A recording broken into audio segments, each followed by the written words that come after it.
Hey, welcome back, everybody, to the second Athlete to Entrepreneur panel. We are back by popular demand. We had such great feedback on the first one last month that we decided, why not do it every month? So here we are. It's a pleasure to have you here. I mean, you could be anywhere else in the world right now, on a Saturday especially, but you chose to be here with us, so I do not take that lightly. We're going to get right into it. You know how we do here. We're not going to waste a whole bunch of time. I want you to hear from this amazing group of panelists that we have. And first, we're going to pass the rock to Classye James. She's backstage in the green room right now. So I'll give her a brief introduction. For those of you who, for some reason, maybe you've been living under a rock, you don't know who Classye James is. But Classye James is the founder and CEO of Shakeout LLC, a consulting business assisting athletes during their transition out of competitive athletics. Additionally, she's an operations manager at Cisco Systems, which is part of the Cisco WebEx organization, whose responsibility is to help support, transform, and scale a cloud collaboration business worth over $1 billion. That's billion with the B, folks, in case you missed it. She's raised hundreds of thousands of dollars for projects in which she's led and was the first Cisco employee to lead a project in which an NBA player was featured in a WebEx marketing campaign.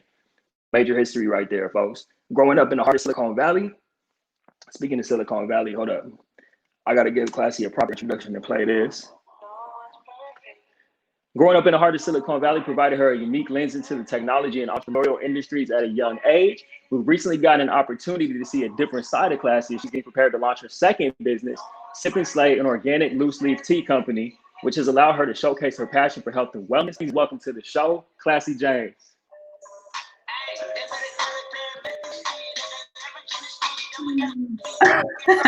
There she is. Hold up. It's a vibe. It's nothing but a good vibe, you know? That's it.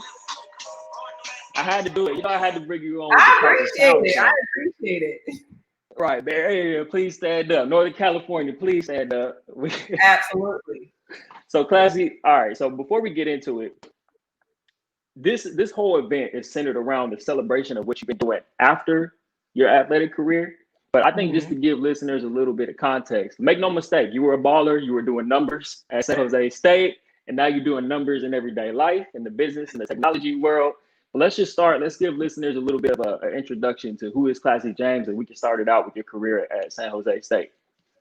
I guess, honestly, the career starts at Oregon State because I played at Oregon State my freshman year. And then I transferred over to San Jose State, had actually like a hip fracture when I transferred. So I was on crutches for 6 months, had to relearn how to walk again, was able to go back on the court and perform at San Jose State. And then my career came to an end because of another injury, which was a bone and cartilage transplant in my left knee. And that essentially took me out the game. I still technically have one more year of eligibility, but I don't think anyone wants me at this point because it's old and busted. But, you know, I'm just going to put it out there. I still have a year of eligibility left. Right. Somebody might pick you up. You never know. Listen, I'm telling you. But, you know, from then playing basketball, I was really fortunate enough, honestly, to get my first job out of competitive athletics working at Cisco Systems. And that had a lot to do with my mom, who worked at Cisco at the time, and honestly just growing up in Silicon Valley, being around technology companies. Ironically speaking, my mom had been at Cisco for over 20 years, so I grew up at Cisco. I used to make her PowerPoint presentations when I was in middle school. My dad's the computer specialist or technician at the VA hospital, both in Palo Alto and Menlo Park. So I was around computers. I was around technology growing up. So it only made sense that as I became an adult, I would somehow get into technology. Ironically, I was working at the same company for my mom for 5 years. She's now transitioned out of Cisco. But yeah, and I think that while I was at Cisco, although I was blessed, still am blessed and fortunate to have an amazing job, I didn't feel fulfilled. And so I decided to go back to school and get my MBA at Santa Clara University. And while I was in the MBA program, that's essentially when I created Shakeout, because I had so many athletes asking me, how did you get a job in tech after you finished playing basketball? Like, you had no work experience. Like, what is the secret? And so I was reviewing resumes. I was talking to a lot of athletes, and that essentially became a job in a job. And that's when I identified the gap and decided to use my MBA program to help me cultivate what now is Shakeout.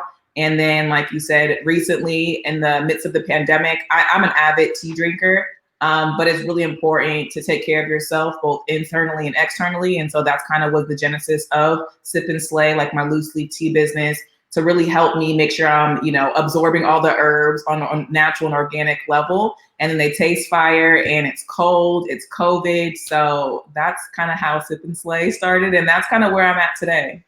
That's amazing, Classye. We're definitely going to dive in more into Sip and Slay and more into Shakeout. But first, can you just go back a little bit? And by the way, I'm gonna give me some Sip and Slay tea. I know the target audience is ladies, but I like to wake up and slay today too. You know what I'm saying? So listen, I'm for it. I've already got some sales. My brother and my dad were like, "Oh, I want some tea." I have a couple of my guy friends that were like, "No, I want some tea." So you need some male mugs on your website, Classye. Don't be sexist. That's right. Matter of fact, yeah, let me get some afterwards. I didn't even know out there. I'm slipping. I gotta go get me some tea. Can you just take listeners back? Because obviously you were in a great position and you put yourself in that position after college. And obviously a lot of athletes don't. Did you deal with anything, I guess, from like an emotional perspective, even though you were set up career-wise during the transition at all? Yeah, and I still do to this day. I'm an advocate for, mental health and wellness. I suffered depression. I lost a sense of who I was. I lost a sense of a community, and I really had to pick myself up from the ground. And that's honestly also the reason why I created Shakeout, because I realized I'm so used to being on a team. And then when I was no longer playing for a team, I didn't have like my girls that I was around all the time. And so Shakeout essentially kind of was a way for me to create a community. And I've been able to meet people like you through the community, helping athletes LifeAfterSports. And we realized that we're all in this together. But at the time when I transitioned, I felt so alone. I was like, no one understands what I'm going through. With the bone and cartilage transplant, I had to relearn how to walk and run. Well, I can't really run that well anymore, but I had to learn how to walk again. They told me I would never be able to play basketball again. And so aside from the physical trauma, I was going through mental trauma, and I was so alone. And although my parents loved me to death, they had no idea what I was going through. They're like, well, it was about that time for you to stop playing anyway. So, it's fine. And I was like, y'all don't get it. Y'all threw me in basketball when I was like 4 years old. And at the time I was like 21, 22, my whole identity was being a basketball player. So I don't know how I add value to the world anymore. Wow. I love that you share that, because I think that's often one of the, and you know this through the athletes that we both work with, that's often one of the hardest parts of the transition is you're at a place where no one around you understands it. You're separated from all your teammates who are going through their own individual struggles, but everybody's, boxed off in their own little situation and being a lone wolf, and nobody really knows that all their other teammates are going through it too. And then the part that you said about community, and I love that you've created that community through Shakeout, because that's another key part of it too. We go from being part of this tight-knit group and having all our teammates around us. I always say it's like a fraternity or a sorority, Yeah, it is. And then you branch off, you're just like, man, I'm solo dolo now. This is tough, Yes. And there's a lot of people, obviously we're here to talk about entrepreneurship. And there are a lot of people, a lot of former athletes who I just don't think athletes, not everyone is cut out to just go the corporate route and climb the corporate ladder. And the fact that you were able to carve out your own lane for yourself, can you just give some advice to not just former athletes, but anyone listening? Like, how do you identify an opportunity and find those gaps? What was like the secret sauce for you behind identifying even the idea to start a company like Shakeout? I think it was identifying the gap in the industry and being extremely passionate about, right? Like the athlete community, I'm still a part of to this day. So I'm so passionate about athletes. And after what I experienced through my transition, through my injuries, I was like, I definitely want to be an advocate. I want to be an ally. I want to pay it forward. And then after, I looked at the passion behind it, I was like, there's actually an industry gap here. So instead of complaining about something, why don't you solve a problem? And that's also the case, not just in entrepreneurship, but in anything in life. And that's how I've been able to even climb the corporate ladder while running now about to be 2 businesses. I identify gaps at Cisco and I fulfill those gaps. I don't sit up here and complain to my bosses like this isn't working. No, I go to them like, obviously we know that there's an issue. Here's a proposed solution. It might not be the actual solution that we run with, but at least I'm trying to solve a problem than adding to it by complaining about it. And so that's kind of what I saw with that athlete transition. Nowadays, I see a lot more schools making it a priority for player development. I see a lot more like consulting companies, a lot more transition coaches, which is a blessing, but still athletes don't have access to them as readily as I feel like they should be available. And so instead of complaining about the lack of resources, why don't we provide the resources for the athletes? And so for anything in entrepreneurship, come with the solution, don't talk about a problem. That's right. See, this is why me and you hit it off right away, because you're about solutions. This is one of our first conversations. Yeah. So I want really any current and former athletes listening to this right now to understand what Classye is saying. This doesn't mean, just stuff your emotions down and, don't, just sulk in a corner somewhere. It means that you have to eventually take responsibility for your own liff. That's really what Classye's getting at. We've always been solution-based people. So the same thing applies in life after the game and whatever you do. And okay, so this is another thing, right? You had the idea, you saw the gap. A lot of people have great ideas, Classye. We know that. A lot of people, they got a head full of ideas. Right. Let's talk about what it took as an entrepreneur to not only identify the gap, but come up with the solution. And then most importantly, execute on it. Can we talk about that? I think it takes resilience and perseverance. And we already have those key fundamentals instilled in us as athletes. So I think that sets us ahead, because what Shakeout was when I first created it is not what it is today. I'm constantly pivoting, and I'm not afraid. I don't call failures like in business personally, because I don't fail. I pivot, I adapt to the market as it's evolving and changing. So you can look at it like, okay, what I first was trying to do was it didn't work out. Okay, because it wasn't the right time or the right place. Pivot, adapt, right? Because everything in the world is constantly evolving. So that's the one thing that I would say, because literally, if you have been on this journey with me when I first started Shakeout, like it at first was just helping out female athletes. Like my whole website was nothing but pink vibes because I love pink. And then it became like, I don't want Shakeout to be Shakeout Classye James. I want Shakeout to actually, and not just for female athletes, I want it to be for all genders, all sports. And so I had to remove my face from it, the pinkness from it. I made it gender neutral. I made it more about Shakeout as a company versus Shakeout plus Classye helping female athletes. And then even from the offers that I was offering before to what I'm doing now, to what I'm going to do with the Life After Sports conference that's got unfortunately pushed out to 2022. Like, I'm constantly evolving and adapting and changing, and I'm not afraid of that change. I think also something that we have to be real with is most businesses initially do not make money. And so if you're in something for the money, like your thought process, your business plan has to be a lot different. Whereas like I really necessarily wasn't in it for the money. And so I was able to pivot and make changes and not be too stressed about my bottom line because I still was working a full-time job. So a lot of people have that thought process, like either it's corporate America or entrepreneurship. I say you can do both if you want to do both and if it makes sense for your life. It makes sense for my life, and it allows me to be really flexible with my businesses, knowing that like I don't have to pay my bills with my business yet.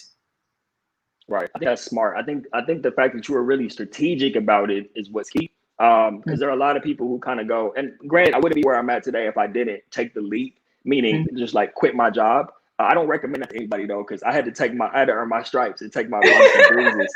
But it's exactly like you said, and I know that a lot of former athletes that we work with and help with the transition, that's a strategy that you and I have talked about. Where, hey, do what you need to do to pay your bills. Like, make sure you're good. Obviously, don't do something that's draining your life energy so you can't build on the side. But the key is to have something where you can tuck something away and then be strategic about building before work, after work, on the weekends, and making that sacrifice. I want to dive into the Life After Sports conference. Can we talk? I know you didn't make the official announcement yet, but can we dive in? Yes, we can. So I have not yet. I'm making the announcement with my co-founder, Crystal Beecham, like January. So, but you guys will hear it here first. So ask away. Exclusive. Let's go. Yeah, you got that exclusive. Yes, I know it's supposed to happen this or next year, next summer, which obviously everybody was super excited about. But why don't you just tell everybody what the Life After Sports Conference is and what it will be? Yeah, so essentially we're bringing together all of the dope people that you see on social media that are kind of like the advocates for Life After Sports. And we're bringing them as speakers in Atlanta, Georgia, in June of 2022 to help out in their various lanes of expertise, right? So we have athletes that are speaking that, you know, focus on mental health, that are sports psychologists. We have athletes that are entrepreneurs. We have athletes that are marketing gurus, athletes that create apps, athletes that are in tech, you know, athletes that are just doing dope, amazing stuff. And then obviously in attendance, we're looking to attract current and former athletes that maybe be looking for a new job. We're also going to be having companies that are sponsoring this event that are looking to actively hire athletes. So it's not just, you know, a conference where we're going to listen to a bunch of dope speakers. We're also going to have a career fair where you as an attendee can possibly leave the conference with a potential job or internship. And that's never been done before as far as I know. I didn't want to just create an experience where we hear people talk, because I feel like although that's really important, at the end of the day, athletes are like, okay, that was great, I'm inspired. I still got to pay bills. Or, you know, I want athletes to be able to maybe sign up with a transition coach that can help them start a business. If they're like, okay, I want to start a business, you know, they can reach out to some of the athletes that are speaking on our panel that have started a business, and they can work with them on actually like jumpstarting their first actual business. And it's like that community thing that we talked about earlier. I'm looking to bring together the community of athletes that have gone through the transition, will go through the transition, or are currently going through the transition, to let them know that they're not alone. And I think most importantly, that's what's super dope. I'm bummed that we had to push it out to 2022, but it gives us time to really make this experience super amazing. And, you know, we really can't control disrespectful COVID. It's gonna do what it's going to do. Like, there's nothing that we can do about that. But for me, I did not want to transition it over to making it a virtual experience, because there's nothing like that in-person experience, and it cannot be duplicated virtually. And so I am not going to have the first conference until I can see and hug people in person. Well, I'm definitely looking forward to that. And I know a lot of people are looking forward to being there because, like you said, we've all been supporting each other, all these athletes who help and serve current former athletes. We've been supporting each other and showing each other love from a distance. But to be able to get there in person and, like you said, not just speak, but have an impact, do some coaching, have breakout sessions. The fact that an athlete can leave your conference with a job offer, that's major. And it comes back once again to solutions. You just being solution oriented. Like let's knock all these birds out with one stone and just have everybody at one place doing it. That's what I'm saying. Yeah, and I think that's super. Let me just acknowledge you for a second too, because from the inception of the idea to where you started executing, like you said before COVID got disrespectful, you know, and I know it's not just about a conference. There's a lot of people's lives who've seriously been impacted by that, of course. So I'm not trying to make light of the situation. At the same time, before COVID hit, you already had the venue, you already had the speakers lined up, you had sponsors secured. Like that thing was ready to go. Like you could have done it 3 months from when you talked about it realistically if you wanted to. Listen, I was getting things done like expeditiously fast. Like expeditiously, like T.I. said. Expeditiously. Because I just was like, you know, if anyone who's watching is familiar with the conference Afrotech, I had went to Afrotech for the first time last year, and it was bringing together, you know, folks of color who are in technology. And I was like, this is really dope, but I need to create this experience for athletes, because we are just an interesting class of individuals that I feel like we're constantly overlooked. You know, while we're competing, it's like, oh, you guys are just spoiled because, you know, you're an athlete. No, we work super hard, right? And then we work our butt off our entire career, and then we graduate, and then we're thrown into the real world. And honestly, we're not prepared and equipped.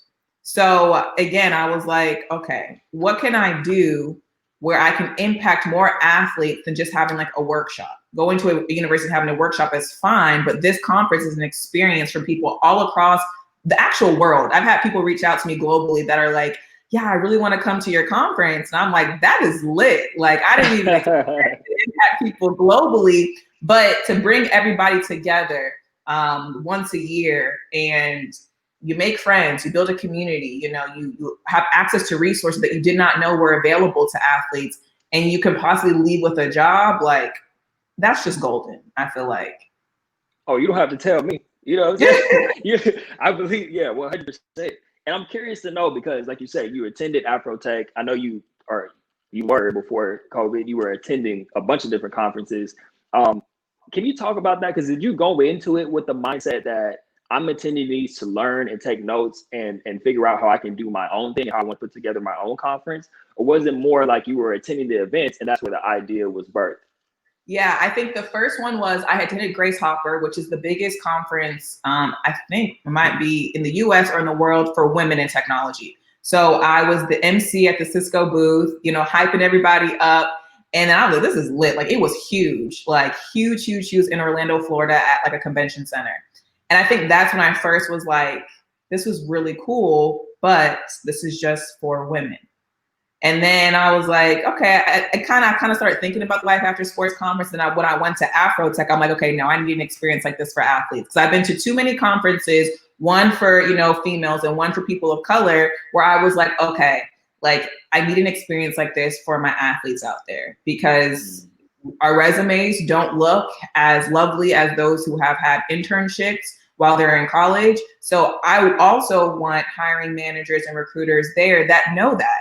You know, when, say if an athlete went to a Grace Hopper or an Afrotech and gave somebody their resume, like they would look at their resume like you have nothing on it. But at the Life After Sports conference, these hiring managers and recruiters know what they're getting into. They know that the resume may not be as complete as another candidate, but they're not hiring an athlete for the resume. A resume is a formality. They're going to hire an athlete because they know athletes have a certain specialty that no one else does. And we could be biased because we're athletes, but I'm just saying there's a secret to athletes being in the workforce or entrepreneurs where we bring something to the table that nobody else can. Bars. You either get it or you don't. Right. That's right. Yeah, that's real, Classy. And we're gonna dive into Sip and Slay in a second, but I just want to ask, you know, with Shakeout, with everything else you got going on, what is the future of Shakeout? I mean, we got the conference in 2022, and I know that's going to be the first of many conferences, obviously. Yeah.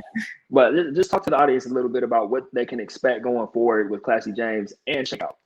Yeah. So with Shakeout, I've pivoted my focus to honestly like invest in making a dope experience once a year for my attendees, and that might turn into like multiple conference, you know, type of thing a year where I might break it down and by region. And then also, you guys are hearing it first, but the year of the conference, I'm actually releasing the Shakeout app. I've already had it built in the midst of COVID, but I do not want to release it until the conference. And so we're going to have an app for Shakeout. And then essentially that's pretty much my focus. I have the merchandise line still on the website, but I really put my focus into making these community experiences for athletes, connecting current and former athletes with, you know, people that value them. And that was, I think I always wanted to make an impact, and I finally figured out the way to make a huge impact. I love putting on big events, so it just kind of fits perfectly with things that I'm passionate about, and then also kind of the fundamental mission of Shakeout. Man, we're just getting exclusive after exclusive today. We got the Shakeout app coming. Come on. Can we talk about that a little bit? Do you just like a high level view of what people can expect once the app drops? Yeah, so essentially the app is what you expect or what you will get out of the conference, but in an app form. So all of the connection to resources, to people, to just like anything that you need that you experience at the conference, I'm bringing it into a digital form as well, because I also realize when you're at an event, you're super inspired, and then you go home and then you're like, business is back to normal. But if you're able to still have those connections, that community, to those resources within an application, you can kind of like, it just reminds you, okay, I can continue to connect with people who are locally close to me. Like, for example, when I moved from California to Atlanta, like I don't have many friends here. I have a lot of family. It would be really nice to go on that app and be like, are there any other former athletes in the A? I'm sure there are, but I don't know where they're at. And so you have an opportunity to use the application to connect with people that are in your region locally. So you can have your own meet and greets and stuff. So you really have an opportunity to build that community that I think most athletes really, really yearn for when they stop playing their sport. I love that. I think that's major, Classy. And I know anybody listening right now is super inspired by your story, the fact that you've been able to do all this. So before we get into Sip and Slay, I just want to give some context, just in case you missed anything that Classy's been talking about, okay? This woman already has a full-time job with Cisco Systems, right? And is launching legendary historical campaigns at the company, you know? not just working your typical 9 to 5, but making history at the company. All right. She already has a business that's booming. Great idea, Classye. Looking forward to learning more about this. Emmanuel's in the building. Oh my goodness. We gotta give some love to Emmanuel Mio from sociallame.co, showing love. I can't believe I haven't thought to connect you two before. I'm slipping right now. You know, I'm doing my best. Now we're connected. Now that's you know. Right. That's right. But what I was saying was, you already have a full-time job. You're making history. You already have a business, not just, you know, with services. You got an app coming out. You got the merchandise. You got conferences planned, and you're like, you know what? I'm gonna start another business. What's the big deal? You know what I'm saying? I got some time on my hands. I'll just start another business. So you already touched on it earlier. It's about health and wellness, but let's just take a deep dive into what people can expect from Sip and Slay Tea. And just please go off on that for a second. I'd love to hear about it. Yeah, so basically, like I said in the beginning, there were just certain things that I was dealing with on a health basis. Not like I didn't get COVID. I'm fortunate enough to not have gotten COVID, but I started to realize certain things about my body, especially as like a woman, and I'm, you know, approaching 30. I was like, I don't really want to rely on like certain things that I was relying on. I'm really big into herbs and natural remedies, as well as, you know, going to the doctor when I need to go to the doctor, but I just really wanted to be healthier. And I'm an avid tea drinker. I probably drink close to 8 cups of tea a day. Like, it's ridiculous. I drink tea and water. That's it. And so I was like, it's really important for me to know what I'm actually putting into my body. And there's nothing wrong with the, you know, pre-made tea bags or whatever, but a lot of it is like the dust of the leaves. So you're really not getting all the nutritional value as you'll get from a loose leaf tea company. And so I was like, okay, like I found a really dope manufacturer actually in Virginia. And so I started working with them, putting together different flavors and stuff. And so my first 5 flavors actually not only taste really good, but actually have like a nutritional benefit to them. And so that was really dope for me, because I wanted people to know, okay, if you're having problems with like an upset stomach or digestion or your skin, you actually can drink the teas. You actually can drink the teas hot, or you can drink them cold and make them super not healthy for yourself. Put a bunch of sugar and lemonade. Do whatever you want to do. But you can be super, because I'm gonna be unhealthy sometimes. Like, I'm gonna put with some of this tea and have a good drink, you know. And so it's so like there's so much versatility to it, and ultimately it was fun, because being secluded in my house, I got bored. Although I'm doing so much, I still got bored. And I actually was working from home before the pandemic happened. So I was already living a pandemic life for, you know, about 6 months before everyone else was on shutdown. And so like it was a problem that I saw within my life. And so that's why I created Sip and Slay as a solution. But it's fun because I get to be more girly with Sip and Slay, where Shakeout is really just like, you know, gender neutral. Sip and Slay is all girly. It's going to be as pink as I want it to be. You know, men can buy it too, but understand the packaging has pink on it. The website is very pink and it's very me. And it's just been fun. And so I feel like not all businesses have to be like, oh, I have to make a lot of money. Like, no, it is fun for me. And I've actually gotten like a whole lot of pre-sales, so I haven't even pre-launched. So for it to be just fun and me having a good time and I'm making money, like that right there is the American dream. Right. That's beautiful. I love it. It's a passion project. It's not like you're not trying to reinvent the wheel. It's something you enjoy. It's helping people, helping them be healthier. So you heard it here, folks. Get rid of your dusty leaves. Throw them dusty bags out. So get you some Sip and Slay, loose leaf tea. Take care of yourself. You know what I'm saying? Be healthy. Before we, obviously, after hearing this, a lot of people are going to want to get in touch with you, of course. So before we talk about all that, I would just love to wrap up, Classye, with some parting words of wisdom or advice for that former athlete or that current athlete out there who is looking into entrepreneurship. They say, I want to be the next Classye James, or, you know, they want to carve out their own lane in the world. Can you give some advice to that person? Yeah, I would say networking is something that I didn't think was as important as it actually is. And so I really, really like firmly believe that your network is your net worth, because the people that I've connected with, like my job alone, at Cisco, I got through networking, right? the capability of growing Shakeout has only, gotten to where it's at because of networking and building organic, authentic relationships, showing up organically like yourself and not being afraid to ask for help. Like, throw that ego away. Us as athletes, we have that strong ego. Life after sports, you have to drop that ego because you're coming in like a freshman. You didn't have no big ego as a freshman, because if you did, you got humbled real quick. So I would say, just drop that ego, be yourself and connect with people. If you want to create a business, you should be creating businesses, or you should be connecting with people that are entrepreneurs, athlete or not athlete, right? If you want to work in tech, connect with people who are in tech. If you want to work in hospitality, so on and so forth. Like, be really strategic about the connections that you're building, but also be really authentic and true to yourself. So, because people can see through like the fakeness. And so that's kind of just what has enabled me to be successful. I'm Classye James unapologetically. I don't put on a face for anybody. Like, you're going to get the same person no matter if I'm at Cisco or if you see me at Sprouts. I'm the same person. That's right. That's strong advice right there, Classye. Thank you for sharing that. And please, speaking of making connections, authentic, genuine connections, and strategic connections, how can people get in touch with you and learn about all the great things you got going on?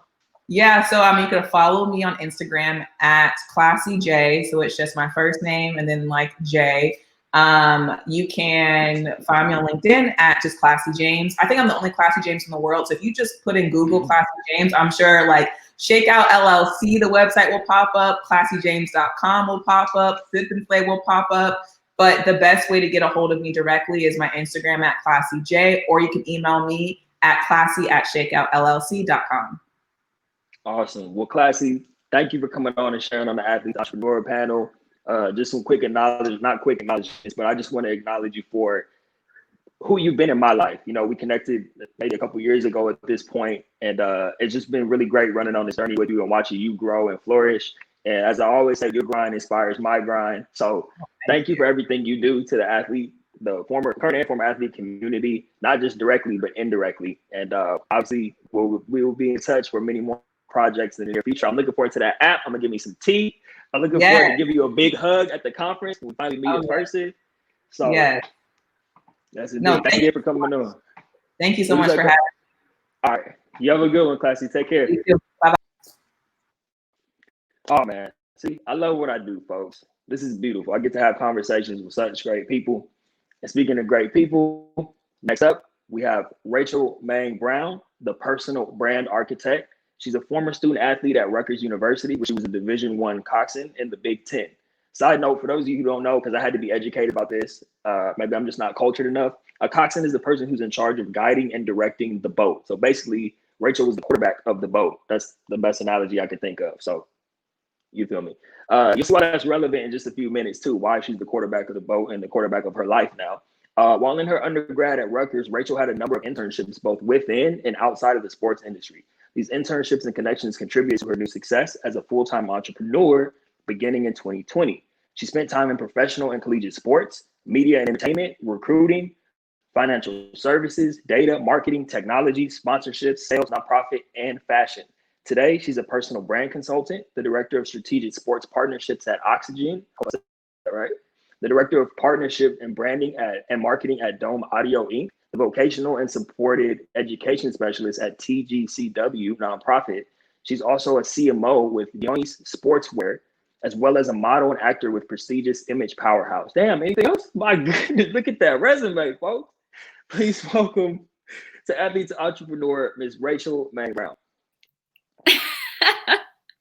Wow, thanks for that intro, and also the quarterback. I never really thought about that. That's perfect. I just came up with that on the spot. You know what I'm saying? I'm trying to let people know what it is. So, no, Rachel, did really I get all of that right? What? You got all that right. And no, that was a perfect visual. People talk about wearing many hats, Rachel. I believe you're the epitome of wearing many hats.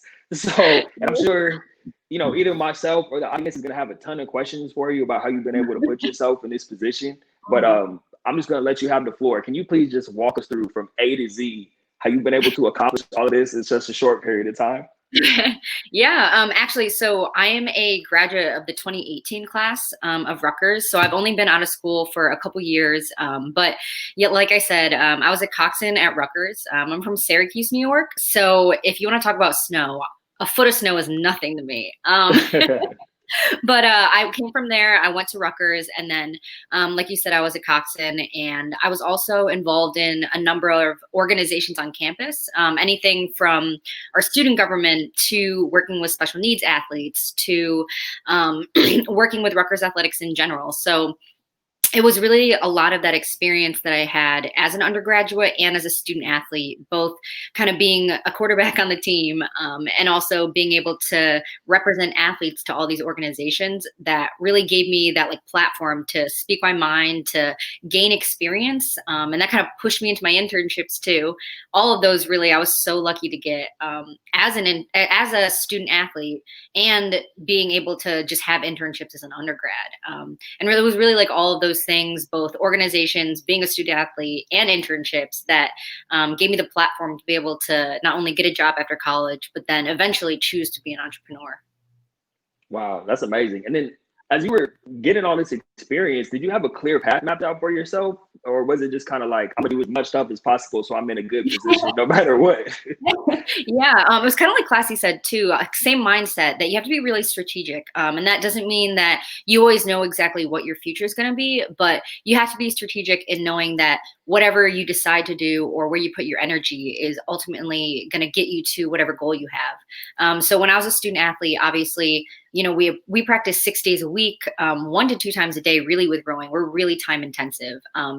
And beyond that, you know, getting your schoolwork done, being in organizations, I knew that having a leadership role in these organizations would really set me up to be a better speaker, to present, and also to have a title where I could kind of speak off of a platform at other organizations too. So same thing, I was just really strategic with the choices I made of organizations to internships. And even though some things came up and they seemed really random at the time, they were definitely like eventually all part of the strategy.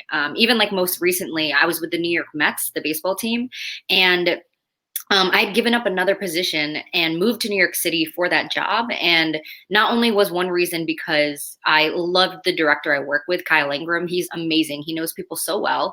But also, I actually had the ability to gain sales experience. And obviously, as an entrepreneur, sales is something that you really need in your resume. So it was kind of like a 2-for-1. And even though it seemed really random in my career at the time, I knew it was going to eventually pay off.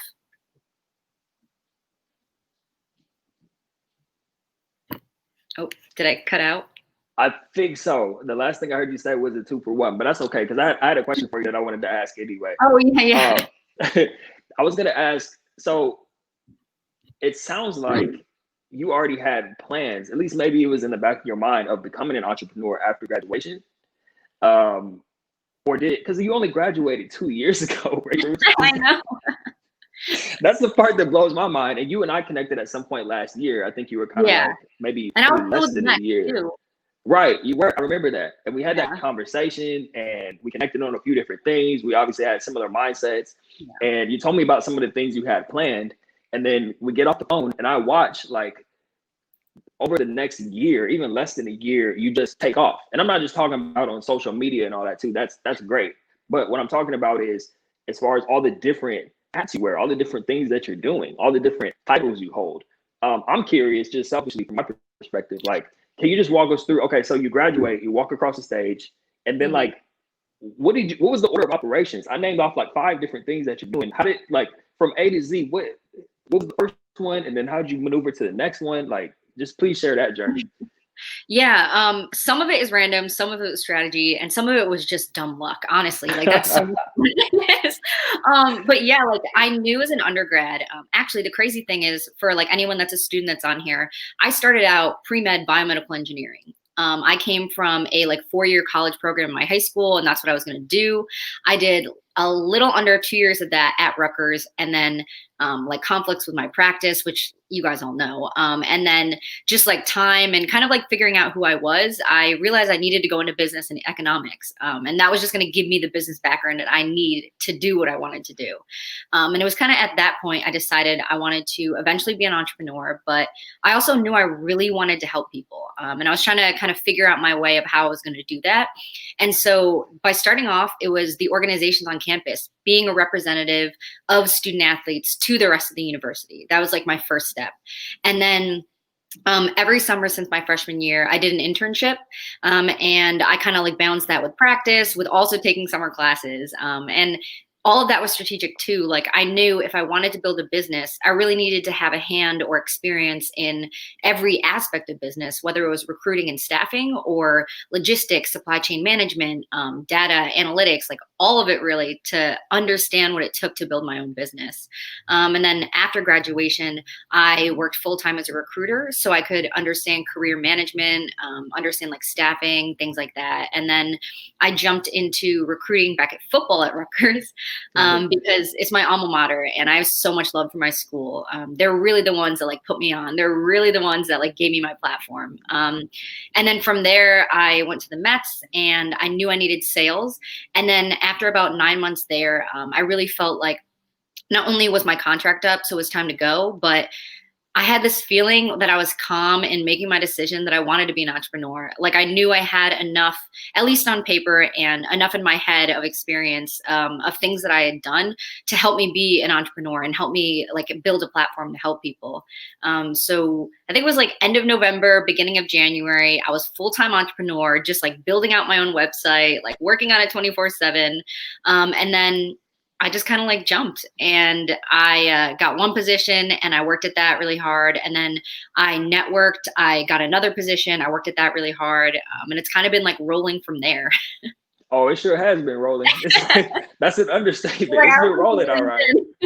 Right. It's been full speed ahead. Oh my gosh, I think it's really smart that you realized you had enough skills that you had accumulated to be able to branch off and do your own thing. I alluded to that earlier where, I took the full leap and probably left my full-time job prematurely. But, I was in recruiting as well. I worked several different jobs leading up to me branching off into full-time entrepreneurship.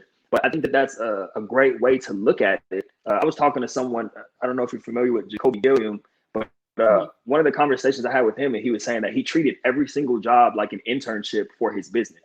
Or an interview, yes. I like that.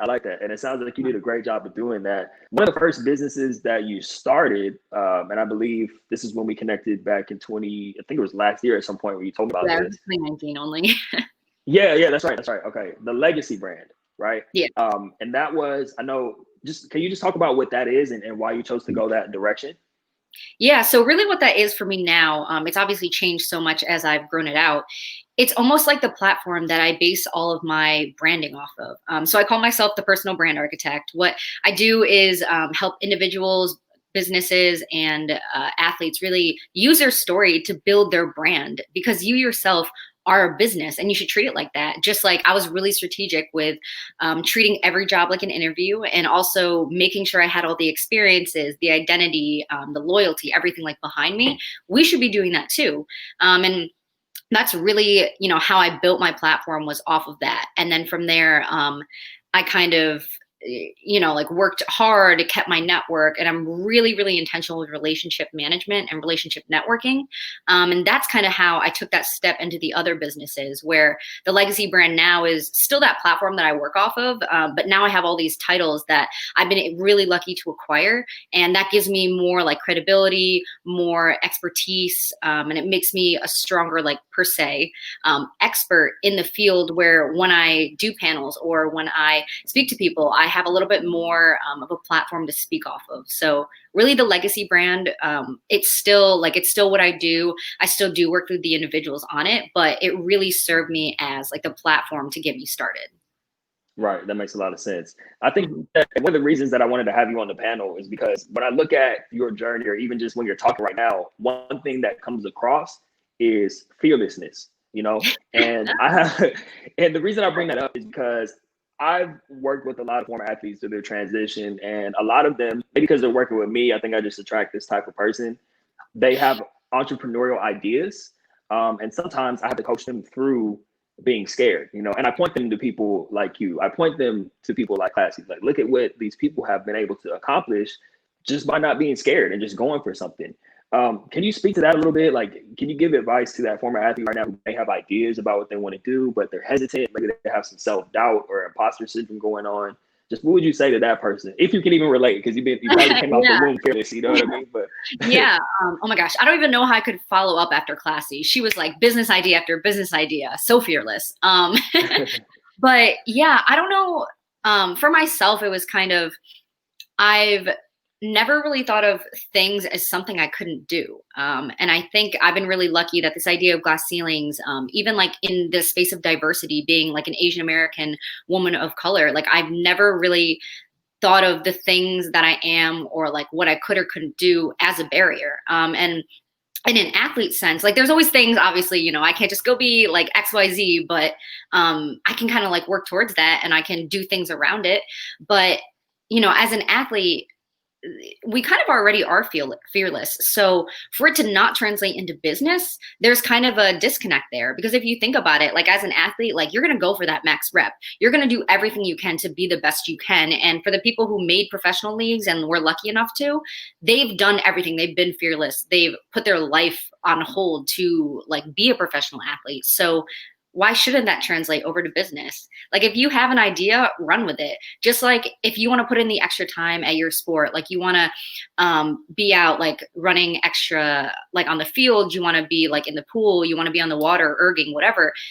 Put that into your business. Like you can have, like Classye said, a full-time job and also be an entrepreneur or have entrepreneurial ideas and later figure out how to act on them or act on them today.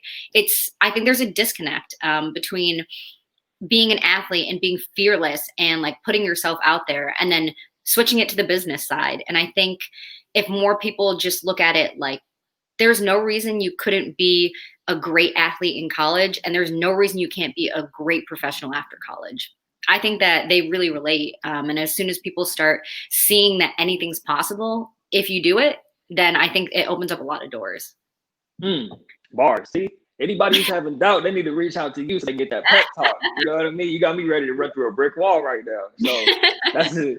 Why not? There's no excuses. There's a disconnect. I like that. That's some tough love right there. Like, hey, there's a disconnect if you're not ready to take that leap and go for it. I love that. Well, that's okay. Like it takes time, you know, because I didn't come out of college and just went straight into entrepreneurship. Like I took my time. I made sure I knew exactly like what I wanted to do, how I wanted to help people, things like that. So it doesn't mean that like tomorrow someone's going to be an entrepreneur. It might mean that tomorrow you recognize that you have an entrepreneurial spirit or that you have a great business idea, and then taking the time to figure out like how that's going to translate into either making passive income or becoming a passion or becoming like your source of income and creating generational wealth. So not to say that, you know, everyone's path is different and you never know which one you're going to go down. I love that. Yeah, that was well said.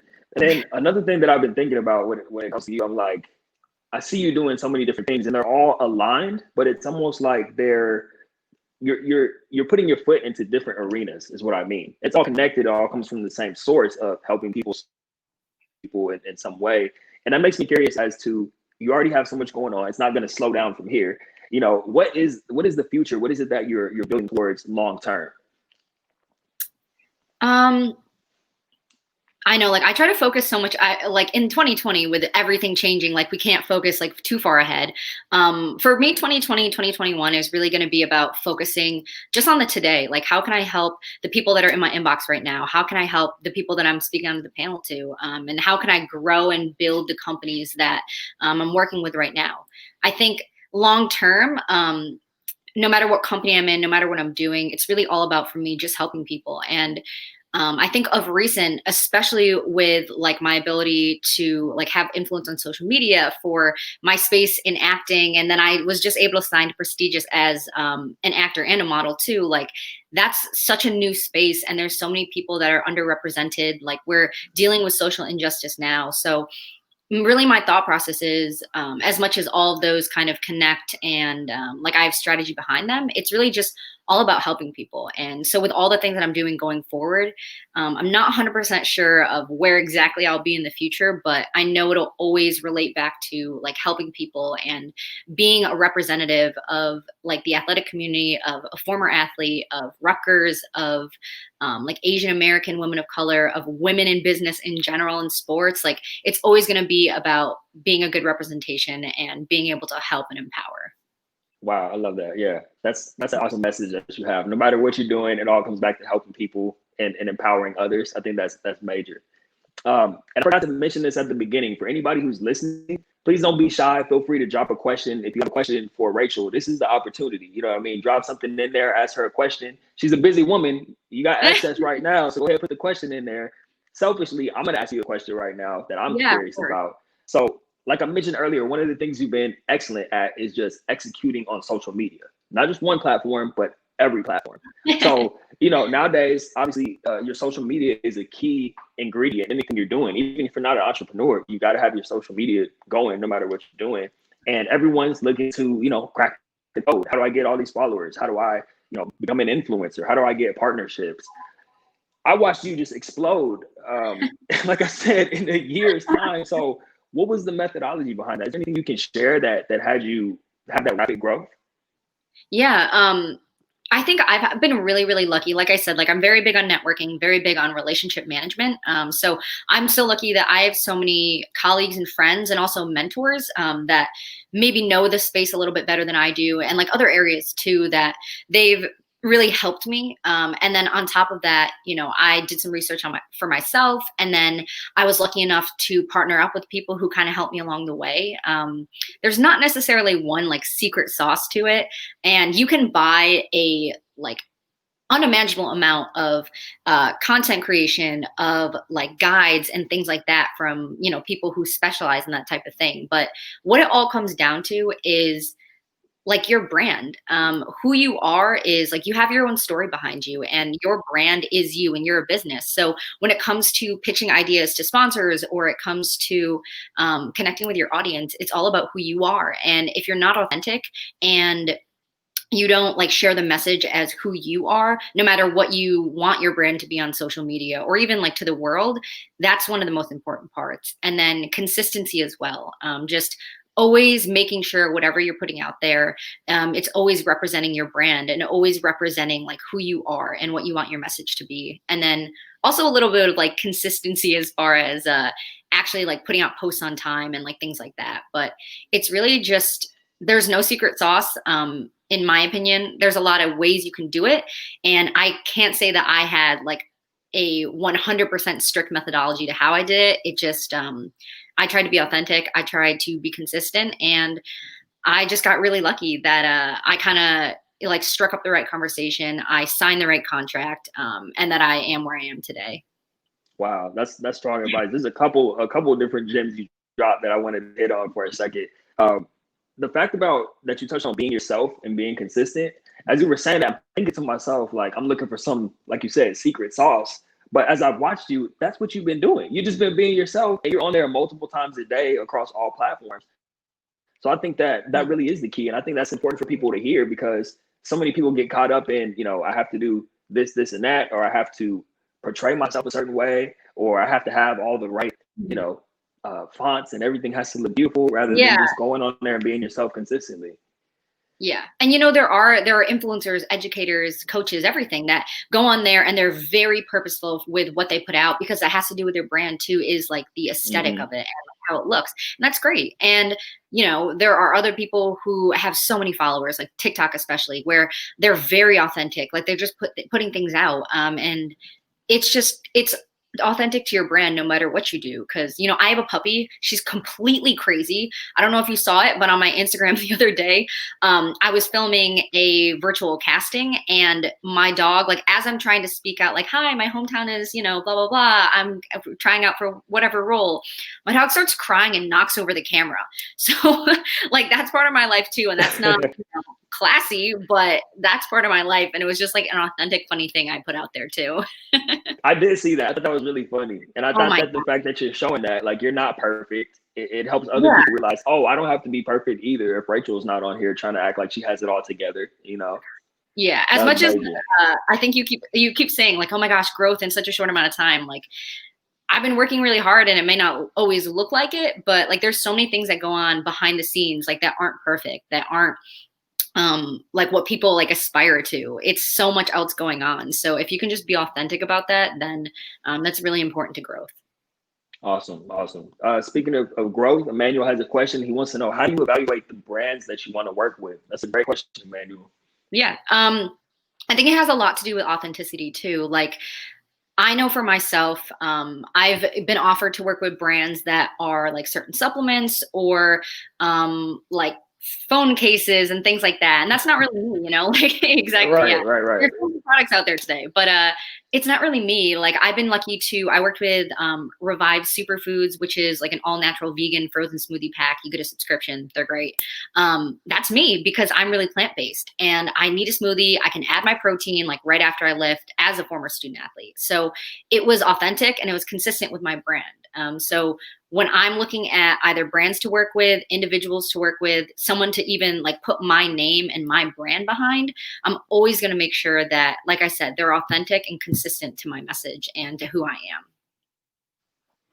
It's another great message, Rachel, because some people might see that check and they're like, I'll take it. I'll do it. It has nothing to do with my brand or anything. Yeah. But Oh, yeah, definitely. And if you think about it too, like a lot of athletes, like professional athletes specifically, there are so many opportunities that they can find, they can source, they can sign to, but you want to be consistent with your message too, because if you think about it, a lot of these big brands, and we want to treat ourselves like brands too, they're not going to pick an athlete who doesn't go along with their message. They're going to pick a family guy to go along with their family message. So you should be just as intentional if you want to be just as successful. Well said. Well said. And earlier, you touched on mentors because, you know, when I asked you about how you were able to carve that out, you said you sought out and gravitated and connected with the right people. And I think that's a major key, you know, something that, you know, once I came out of my shell, being isolated and feeling sorry for myself, something I immediately started doing was reaching out to people and being like, hey, I need some help, number one. And then as I got clear on the direction I was going, reaching out to people like Jonathan Orr, who's coming up on the panel, and seeking out mentorship and guidance from people. So can you speak to, for anyone listening right now, current former athletes, like what is the importance of seeking out good quality mentorship? And then also, what is the process for finding those people and connecting with them? Right. I think there's so many keys, but first off, networking and like even mentorship, everything, it's a relationship. So when people say like, oh, I know so-and-so or I network with so-and-so, just because you connected with them on LinkedIn, you had a message, it doesn't mean you know them or they know you. Because really when it comes down to it, like if you want to get a job, you want to build a connection, it's not about who you know, it's about who can speak about you. So it doesn't just end with like one phone conversation. It always continues to when you check up with them, how you update them, how you check in on them and their family, their endeavors, everything. So I think it's a really important part of networking is it doesn't just stop at the first conversation. It's a relationship. And beyond that, I think I've been really lucky to target and then sustain relationships with so many mentors, whether they're lateral, they're underneath me, or they're even above me, because you never know where someone's going to end up. Like, I think it's so important that especially for people who are young, even people that are older, that when you look for mentors, you look for colleagues in your space or even sponsors. And those are people who can actually like hire you today. You don't just look at people who are like way above you, like the C-suites, the executives, because, you know, like I was a entry-level position at the Mets, and today I'm in a position where I'm actually starting to look to hire a few people in a couple different companies.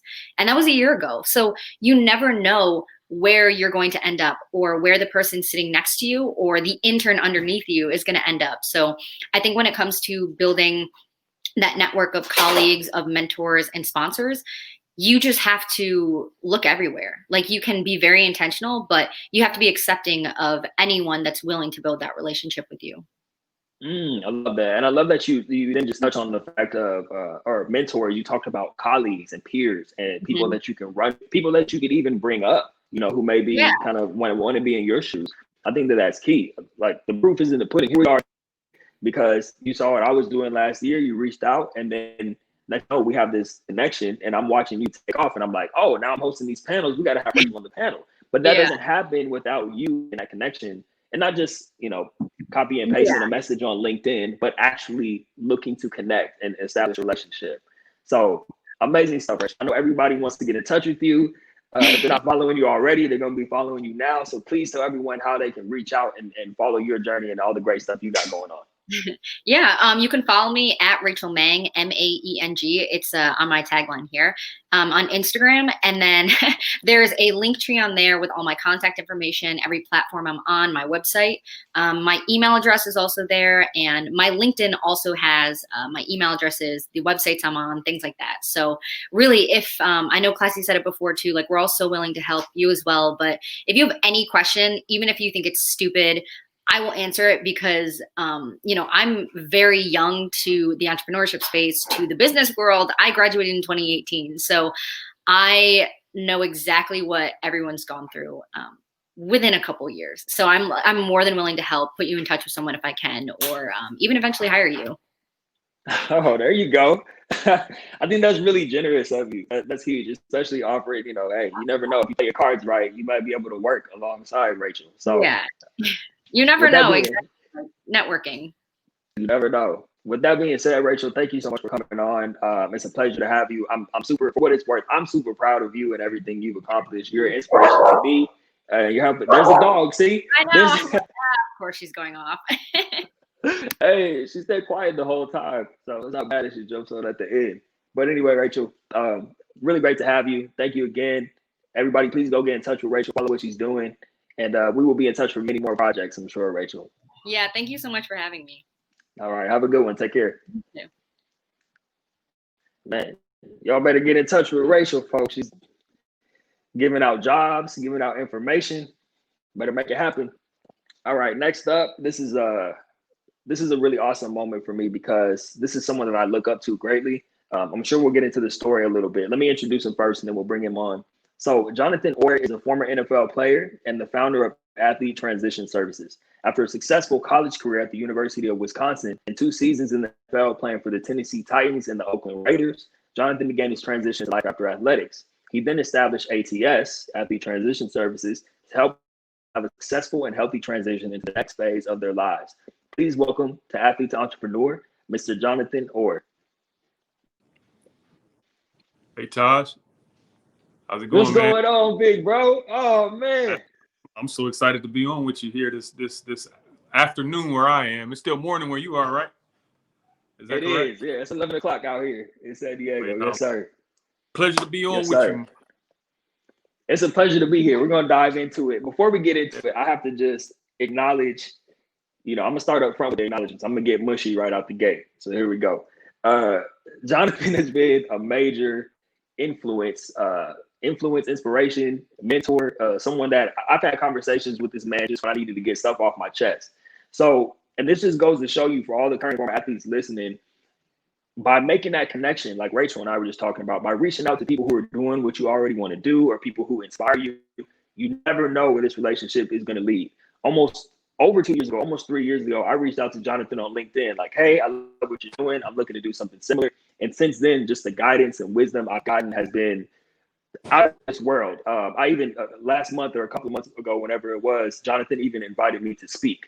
So the honor of Jonathan thinking enough of me to invite me onto his platform to speak was a very humbling moment for me. And it all comes back to getting in touch with people who you feel like are inspiring you and seeking their guidance and wisdom. So with that being said, Jonathan, obviously we're here to celebrate. We're not really here to talk about too much about the struggle of the transition. We're here to celebrate everything you've accomplished afterwards. But I think it's important for the audience just to hear what it was like for you after you played your last game and all the challenges that happened afterwards.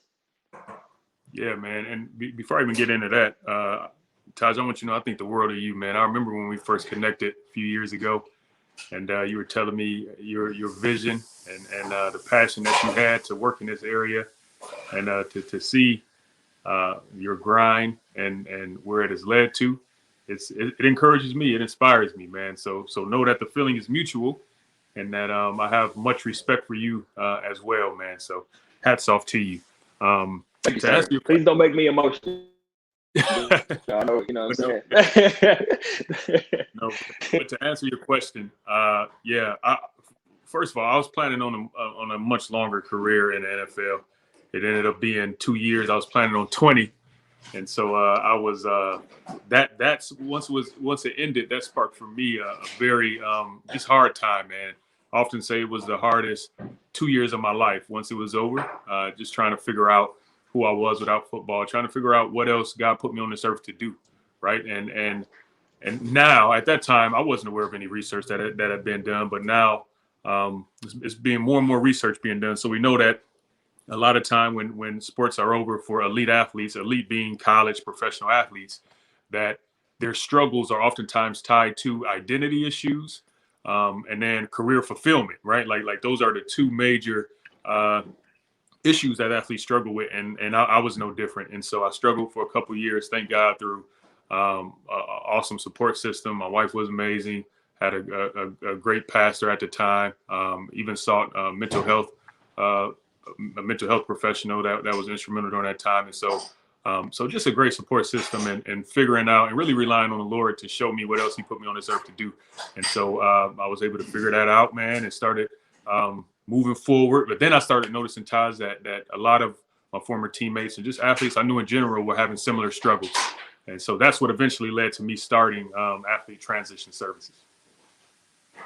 That's amazing, Jonathan. One of the coolest parts about it to me is like when I was starting out, I had you to look to, for inspiration or just to know that, okay, there's actually a need for this and there's people doing great work in this area supporting current and former athletes. But at the time that you were starting out, was there really anything going on in this type of realm where you were like, I mean, I consider you one of the pioneers of the industry, obviously, but did you have anyone to look to, or was it like nothing going on at the time? So the NFL, they had some resources. It wasn't what it is now. You figure this is almost 15 years ago. No, not 15 years ago. This was 2008, so 12 years ago. So it's come a long way. I wasn't aware of. There are some individuals. Dr. Mark Robinson. I don't know if you know Dr. Mark. He's instrumental in athletic identity and transitioning. He's out of California, and there were a few individuals, man, that was kind of working in this space, but I wasn't aware of them at the time. So I felt like there was no support on a professional standpoint that could help me with that transition. And so think like when I came out of college, all we had was academic support and obviously, the weightlifting coach and things like that, but there was no student athlete development department. And I look at my alma mater today, they have, multiple departments servicing the overall growth and development of student athletes, preparing them for life after sports. So the industry is growing, which is tremendous. And I'm just glad to be able to be a part of it. Yeah, that's phenomenal. And then one of the things when I initially started researching ATS and researching everything you were doing, one of the things that I like most about it is that it was a holistic approach. So you see, and I'm not trying to knock anybody or throw anybody under the bus, but you see a lot of stuff where certain companies or certain organizations offer, okay, we're going to teach you how to prepare for an interview, or, we got these jobs lined up for you. We got this for you, ready to go ahead and take it. Whereas the work that you're doing and do is solely focused on preparation for the transition, understanding from an emotional, mental, physical, spiritual perspective, like what they can expect and how to prepare for it in advance. Why was that important to you as you were developing your curriculum to be able to have that holistic approach to make sure all the bases were covered when dealing with current and former athletes? Yeah, man, good question. I think because when you look at that transition and why is it important and why so many athletes struggle, because it's hard to nail down like one area, right? So what we did, we kind of worked backwards. We said, okay, when you look at athletes that are in this phase of life and they're having struggles, what are these struggles primarily related to, right? And so it's financial often with the professional athletes. It's that personal aspect, right? That psychological, that mental aspect, the internal stuff. It's professional. Oftentimes it's relational, right? One of the things I'm so happy that the NFL now is providing services for the whole family unit, understanding that it's not just a retired player that's going through it, but it's the spouse, it's the children, right? And so I think that's awesome. And so it's these different areas that make up or that lead to the issues that athletes often struggle with. And so we said, okay, if we know this is the end result, then how can we prepare athletes in these different areas along the way so that once they get to that point in their life, they're not completely caught off guard, but they've done some level of preparation in these different areas, even if it's just the awareness of knowing that there is a potential for challenges in this area, right? Like that's so huge. Just knowing that you can face this. It's almost like, you know, you never go into a game if you have at least a good coach without a game plan, right? Like your coach prepares you that week with the game plan. If you were to, you know, get ready to go play a game, any sport, and you have no game plan, it's like your chances of being successful are slim to none. And so I approach this the same way. So many athletes enter into this phase of life without any sort of game plan, and consequently they're hit off guard, and it can cause years of setbacks. Absolutely. Yeah, I think it's amazing also to watch. Not only did you have that full spectrum of services right out the gate, but really over the past, I'd say the past year, you've really expanded not only the team, but the services that you offer. Like you said, you touched on that whole family unit and the work you're doing with the NFL. You and Mrs. Orr helping families actually understand what the transition is about and giving them tools to navigate those waters. Obviously, a lot of people, if they haven't heard ATS already, they're going to be doing a whole bunch of research after this. But I think it's best to get it from the source. Can you just talk about, like, I mean, if we have, can you just talk about all the different services that ATS offers? Yeah, man. So you said something interesting. So in the beginning, it was just one service, right? And really? Okay. It was. A lot of people don't realize that. My whole thing was I wanted to do something to prepare athletes for the transition as it relates to the internal stuff, the emotional stuff, right? Because that's what, like, a lot of time, you know, you're gonna have to find a job, right? And so you know those type of things. But what catches a lot of athletes off guard is the mental aspect, the psychological aspect. So that's how we started off. But then we started noticing that we need to address these other areas too. And so we started slowly adding over time different programming. So currently, our program, we offer 3 types of services. One, which is what we've been primarily known for. One is the workshops, the life skills and student or athlete development workshops. So under that, you know, it's the financial literacy, it's a career, it's the transition out of sports stuff, it's the mental health stuff. So we offer a variety of different workshops and seminars to support athletes in that regards. Then we have our mental health services.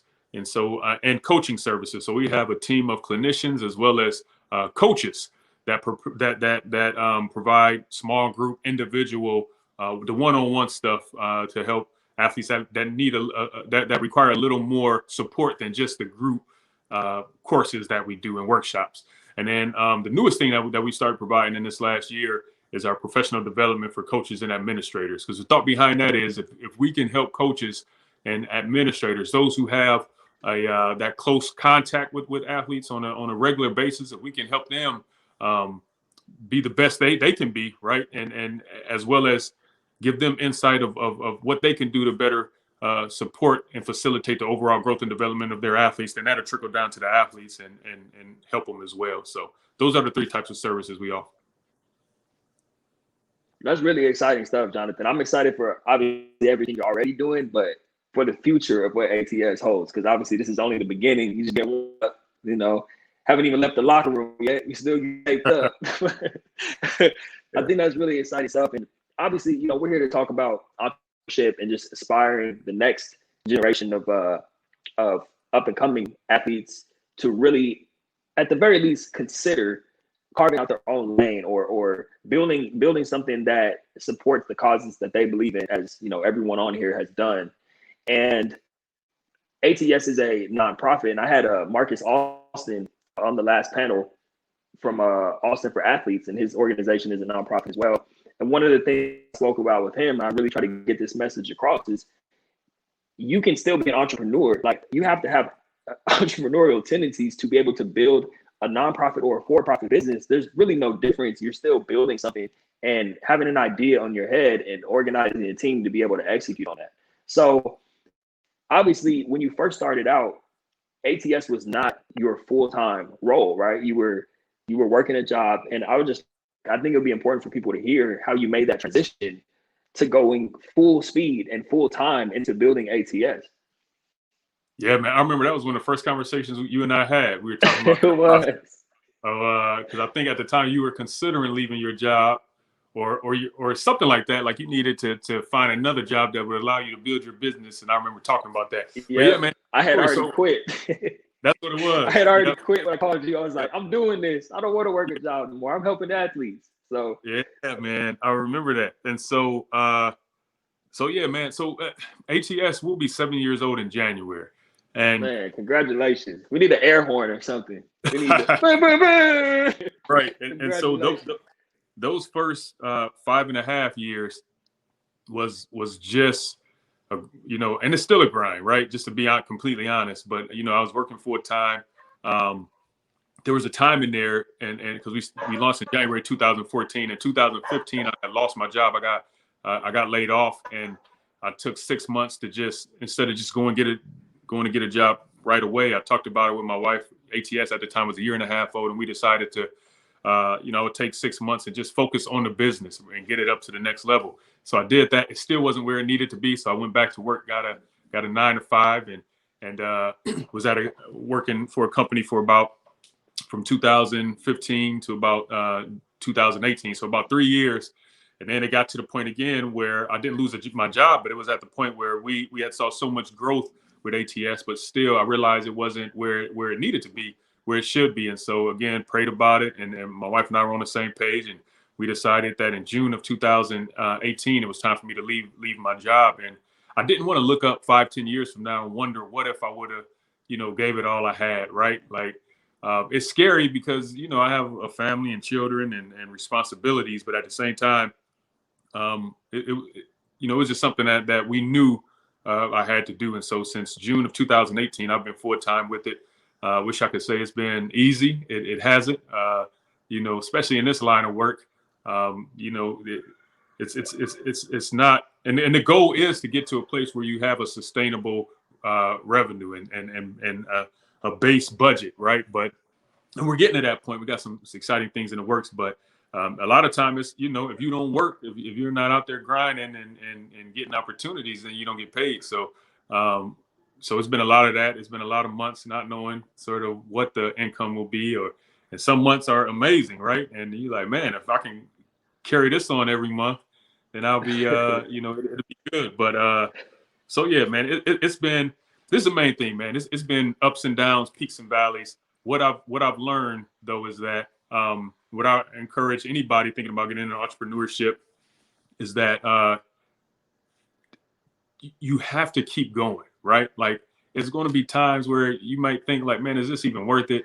If do people even believe that my service or what I'm offering is worth hiring? But as long as you believe it and you know in your heart, man, and this is what you've been called to do, right? And you're making a difference, keep going. And things have a way of working themselves out. And so, but yeah, to say the least, it has not been easy. It's still not easy, but I appreciate the growth, what we've been able to accomplish, but it's still so much more to do.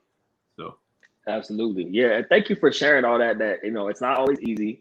And one of the things that I really liked the most that you shared was that your fear of having regret about not going all in was enough to overpower the fear of going all in.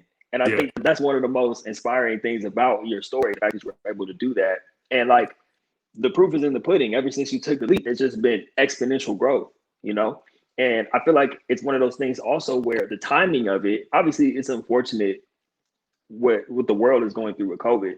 But specifically speaking to athletes, it's one of those, if you build it, they will come type situations. So I don't think it's a coincidence that, okay, you decided to go all in and then, a little bit over a year later, COVID happens and all these athletes need support. And I think another thing, this is just me being selfish, just, give you a whole bunch of praise about what you're doing. Like, I think you've done a really great job of providing resources, even though, athletic departments don't necessarily have the budget. You found other ways to give back, like the second Sunday speaker series that I was, fortunate enough that you invited me on to speak. I think that's really awesome that you're doing that. If you could you please for a second about, I don't know if there's anything else besides the second Sunday speaker series, but other things that you're doing just to support during these times?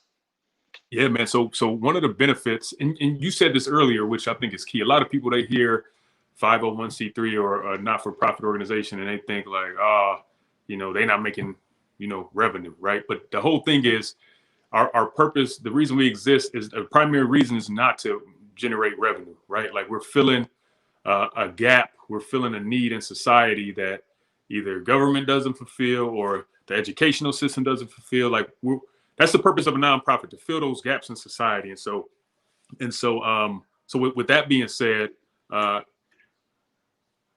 we still, like, we believe so much in what we're doing and we understand the need for it that it's important for us to, even in the midst of everything going on and budget cuts and all of that, it's important to still be able to provide these services. So one of the things we've been able to leverage is our 501c3 status, and raise funds, right, through private donors, through corporate sponsors, and also and now we're seeking some funding from some foundations right now, to some grants, so we can still provide the services. There's no cost to the institutions that don't have the resources, but yet we still can stay afloat and still fulfill our purpose of preparing athletes for life after sports. And so we've been able to already raise some funds, and we've been able to provide services for some universities at no cost to them through the generosity of donors and corporate giving campaigns. And it's been a huge blessing during these times.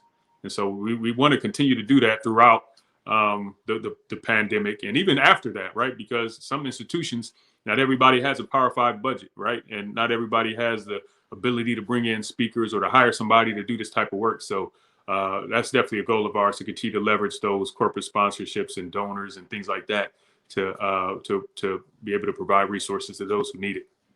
Yeah, I think it's amazing that you've been able to do that, where a lot of people, they don't have the resources, but despite the resources, you're still contributing. You're still, contributing to the cause that you set out to contribute to, even if there's no monetary gain, which I think speaks volumes about, what the mission of ATS is all about. So really appreciate you sharing that. I want to get to Emmanuel Mio's question, because I think it's an excellent question.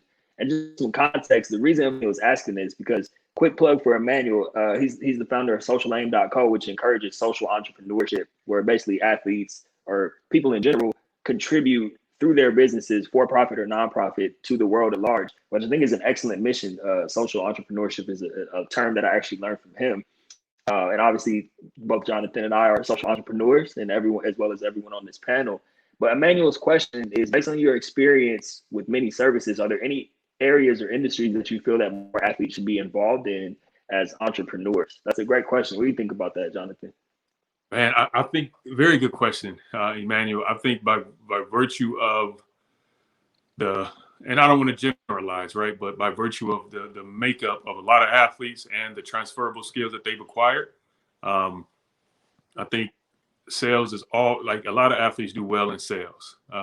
Various, so whatever you're interested in selling, for some reason, a lot of them have success, right, and pushing products and services. So that's one. As it relates specifically to entrepreneurship for athletes, man, not one that stands out to me, right? I think it's about what, again, one of the things that we work with athletes in one of our transition sessions is figuring out what you're passionate about, what you're good at, right? Like what you have gifts and talents in, and then and figuring out a way to merge those two for career opportunities. And so, if you have the desire to be an entrepreneurship, I would strongly, suggest exploring what moves you, right? Like what motivates you in this world, and possibly carving out a lane in whatever area that is, and then figuring out what you're good at, right? Like, you got to be good at it too. If not, you can be passionate about it and suck at it, and you might not have that much success. So. Right. I think that's a great way to answer it. Like you said, just my 2 cents on that. There's no area that athletes should necessarily be involved in. It's like for them to decide, like you said, and that's the work that you and I both do, is helping with that discovery process. But I think, thinking outside of the box and finding ways, like you said, where you can be passionate about it, but also have something to offer that is beneficial to others, not just beneficial to you because you enjoy doing it, like you said, is a major ingredient in finding that formula for entrepreneurship or just success in general after you're done playing your sport. So something else I wanted to ask you, and I was taking notes on this earlier, I forgot to get to it, was how you mentioned you left the job to go full speed with ATS. and then eventually at one point had to go back. So once again, just the vulnerability of being able to share that, because I've worked many odd jobs in between when I first called you and I quit my job in 2018, many odd jobs in between to sustain myself as I was continuing to build. I think a lot of people, especially, you know, I know folks who are moving back in with their parents and stuff right now. Can you just speak a little bit to putting your pride to the side and doing what is necessary? You know, I spoke about this when you had me come talk, doing what you have to do so that you can do what you want to do, but never losing sight of your mission. Can you just speak a little bit about the importance in your own life, or just some general advice of doing what you have to do so you can do what you want to do and staying true to your path? Yeah, man. So, and I tell my wife this all the time, like if I have to go work at, nothing wrong with it, but if I had to go work at McDonald's, right, midnight shift, or Walmart, McDonald's, like whatever I got to do, man, to take care of my responsibility, like, you know, my family, like if it comes to that, right, like if I'm just not able to generate the income that I need, and you know, my wife is an entrepreneur too, but if some reason, you know, that's not panning out, which thank God it has, she's just killing it in her area, but anyway, like responsibilities are responsibilities, right? And so it doesn't mean that I think a lot of time we had this mindset like, oh, I'm a quitter or I'm giving up. That's not the case, man. You have to adapt sometime. And it doesn't mean that you won't necessarily come back to it. But if you see your situation isn't working out and you're not able to do what you need to do, like for your, you know, be a responsible adult, then if you have to go get another job and cut back a little bit, still build it when you can, then that's fine, man. It's so many entrepreneurs who have success and we see them, you know, at the peak of their career, but there's so many like that have stories of failed businesses, right? This didn't work out, so they tried this. And some, it doesn't work out to them till they're in their, you know, 40s, 50s, 60s before they finally hit it. And so, you know, it's not a failure until you absolutely give up and quit. But if you have to go get a job, if you have to cut back on your entrepreneur endeavor to take care of your responsibilities, there's nothing wrong with it. And I don't have a problem doing it again. You know, it's been a few times, even since 2018, that I put in, you know, that I've sought employment, you know, other time, but for whatever reason, it just didn't work out, which I took as God's way of showing me, nah, I want you to stay here and focus on this. So, I'm still here, but if I needed to, I would.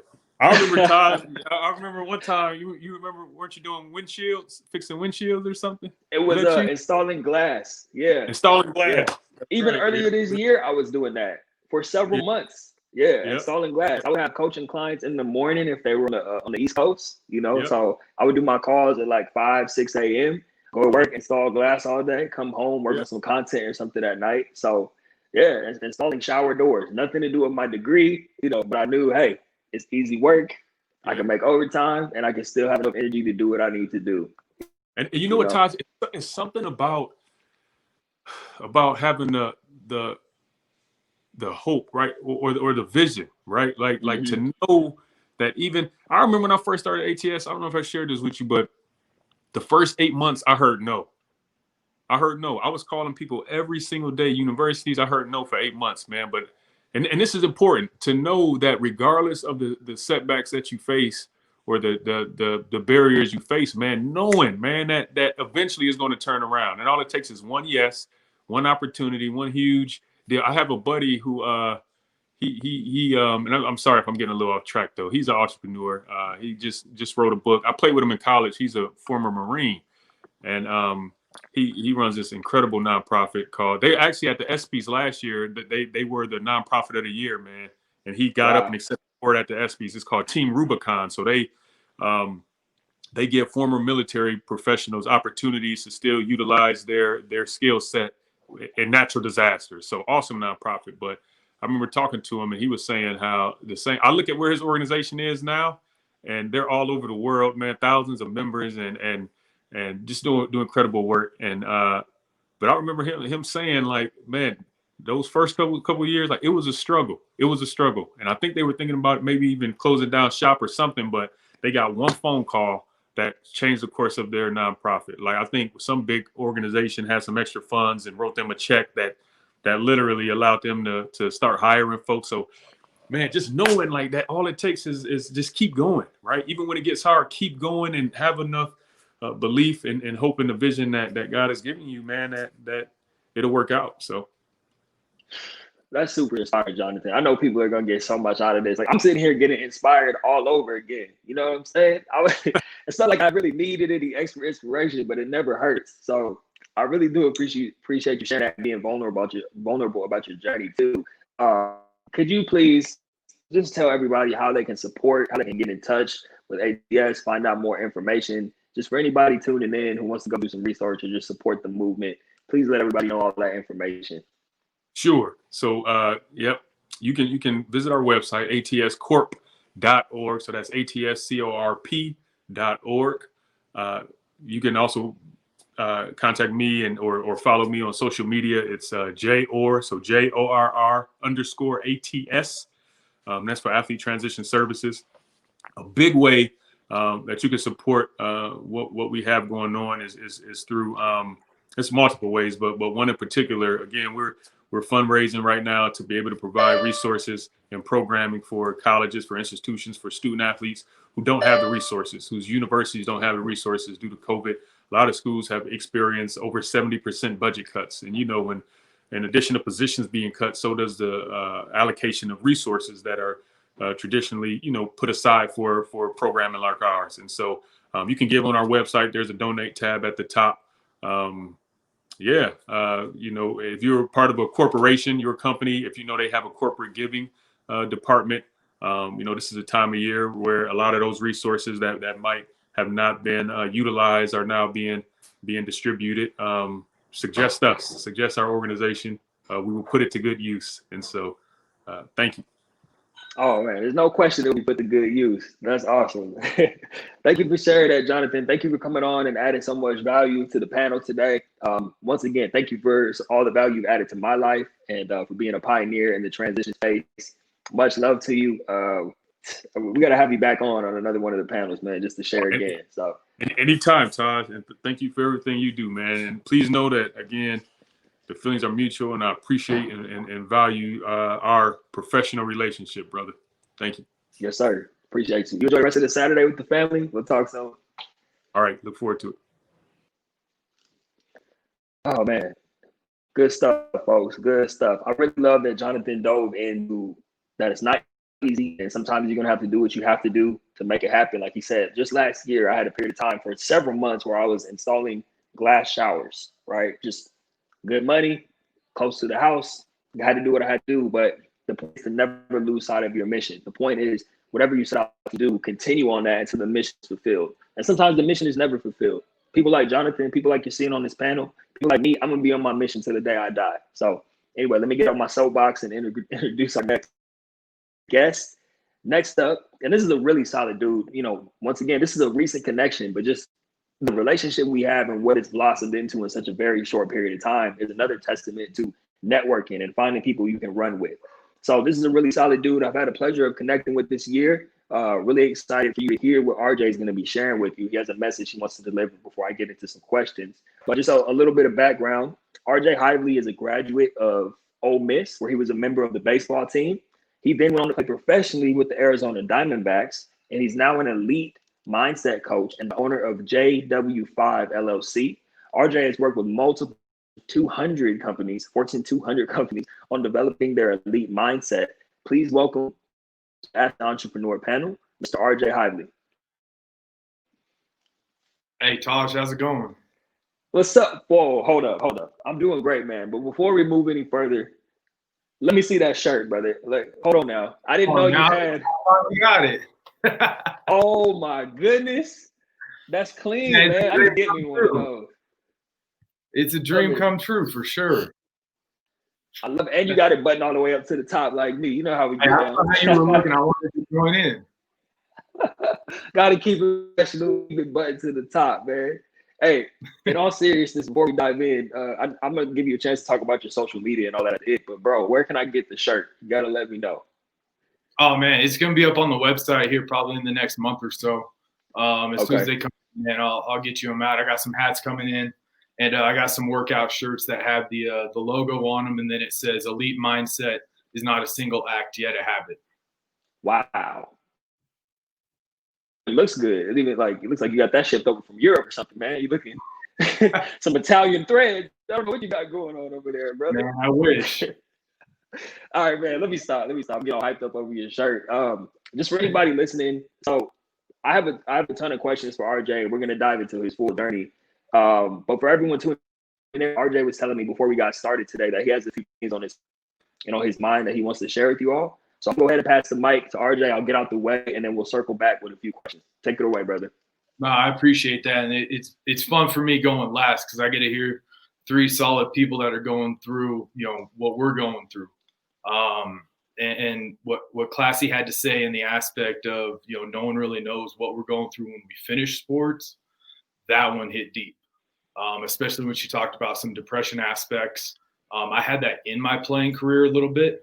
And then definitely after, the identity aspect of who I was, what I wanted to bring to this world outside of sports. So, man, for me sitting here, listening to these awesome people talk, it's been incredible. So I appreciate the honor of being on here.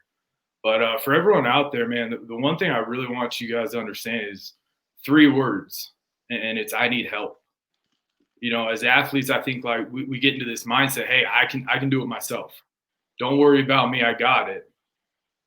But in the end of the day, we need help. Everyone needs help. Connections, right? How we got here right now.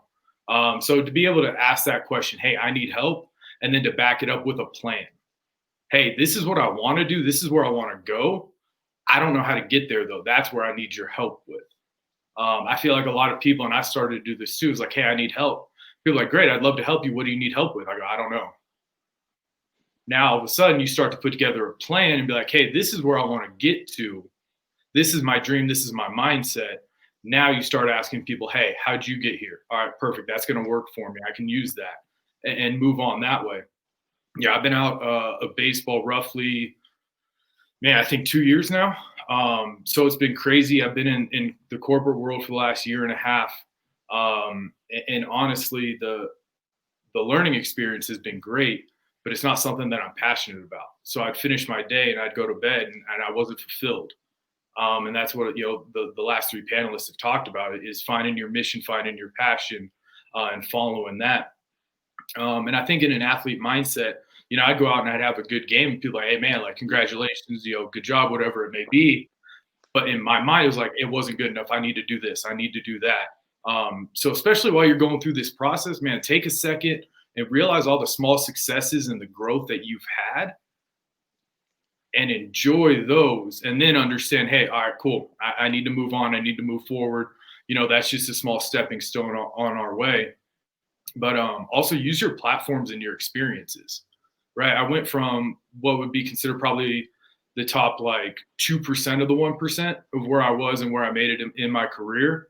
And then, in mental health and mental training, I got 12 years experience, whether that was, through mentorships, through the colleges I worked with. And then after my playing career, being able to work with some companies and some clients. But man, it was tough on me to be a like junior recruiter, or just a recruiter and low man on the totem pole. And I felt like I couldn't express myself because of where I was at.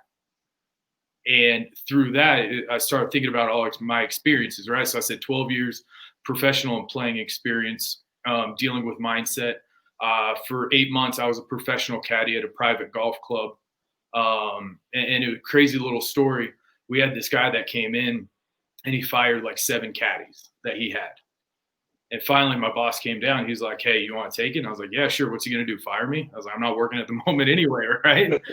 And, the one thing I kept hearing was like, he's mean. He's mean. And I was like, that's cool. I know how to handle it, and kind of find my niche into how I can connect with him. And it was a high stakes game. We were talking like 10K a hole. So I'm sitting here reading putts for a guy that if he makes it, he wins 10 grand. And if he misses, he loses out on 10 grand. So you want to talk about pressure that I've never felt before. Right. But to fall back on those experiences now I can talk to people that, if they want to go into golf, if they want to play, if they want to caddy, however it may be, And so leveraging my experiences in the past that I had to help propel what I want to do with JW5.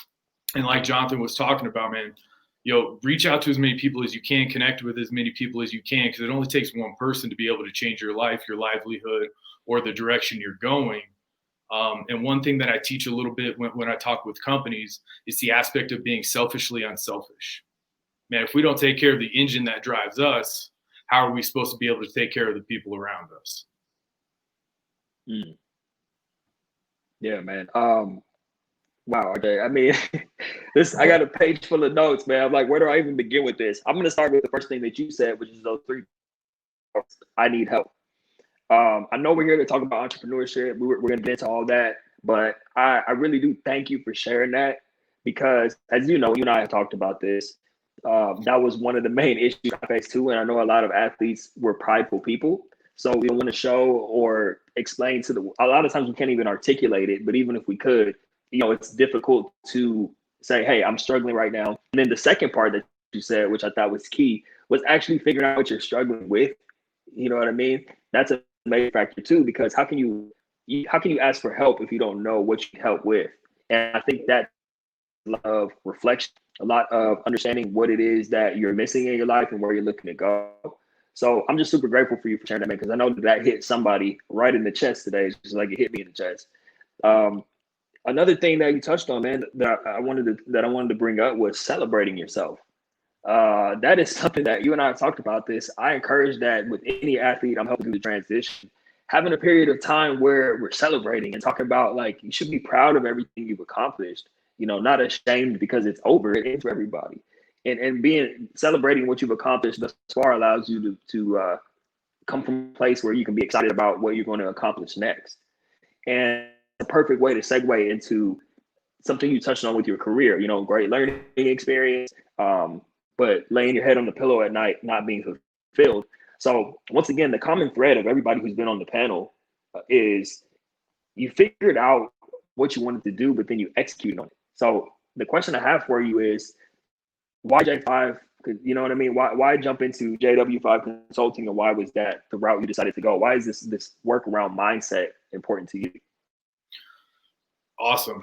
So first off, JW5, it's always been a lifelong dream of mine to not only own my own company, but I don't think I've shared this with you. My backstory, in 2010, my best friend from kindergarten actually passed away.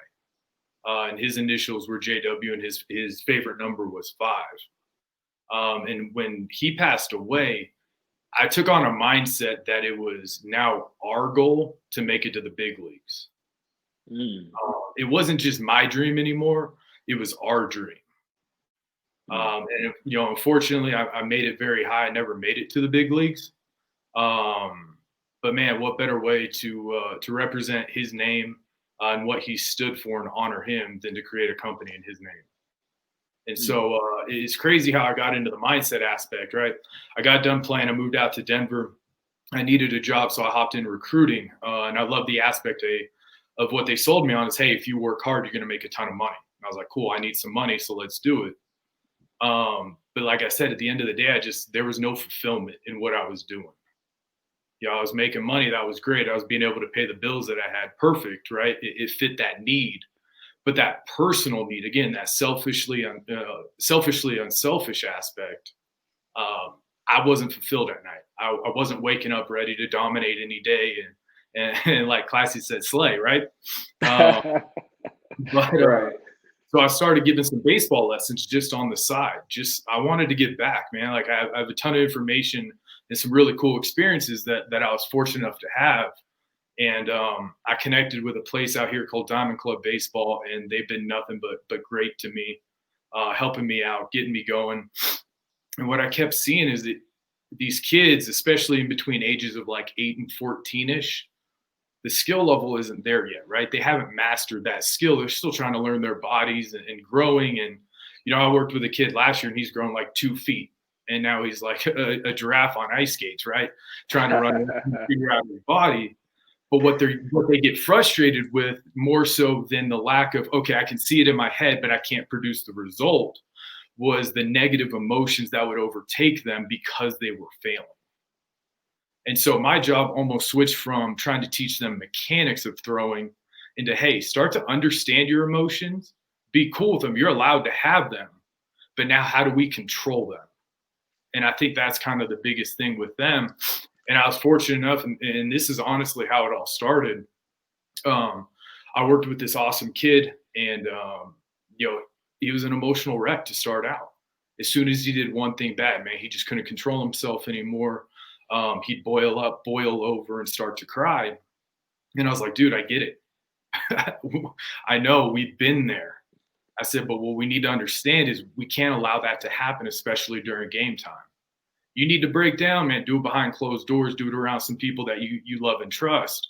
We can't do that out on the field. It takes away from not only our coaches, our parents that are out there, all these people that sacrifice for us, but it also takes away from our team. So again, the selfishly unselfish aspect of, I need to take care of my stuff so I can help better the team in any way we go. And, within 2 months, you were starting to see him, boil up with these emotions and then start to learn how to breathe, slow his heart rate down, and kind of get himself back under control. And through that, the pressures of just playing kind of went away for him.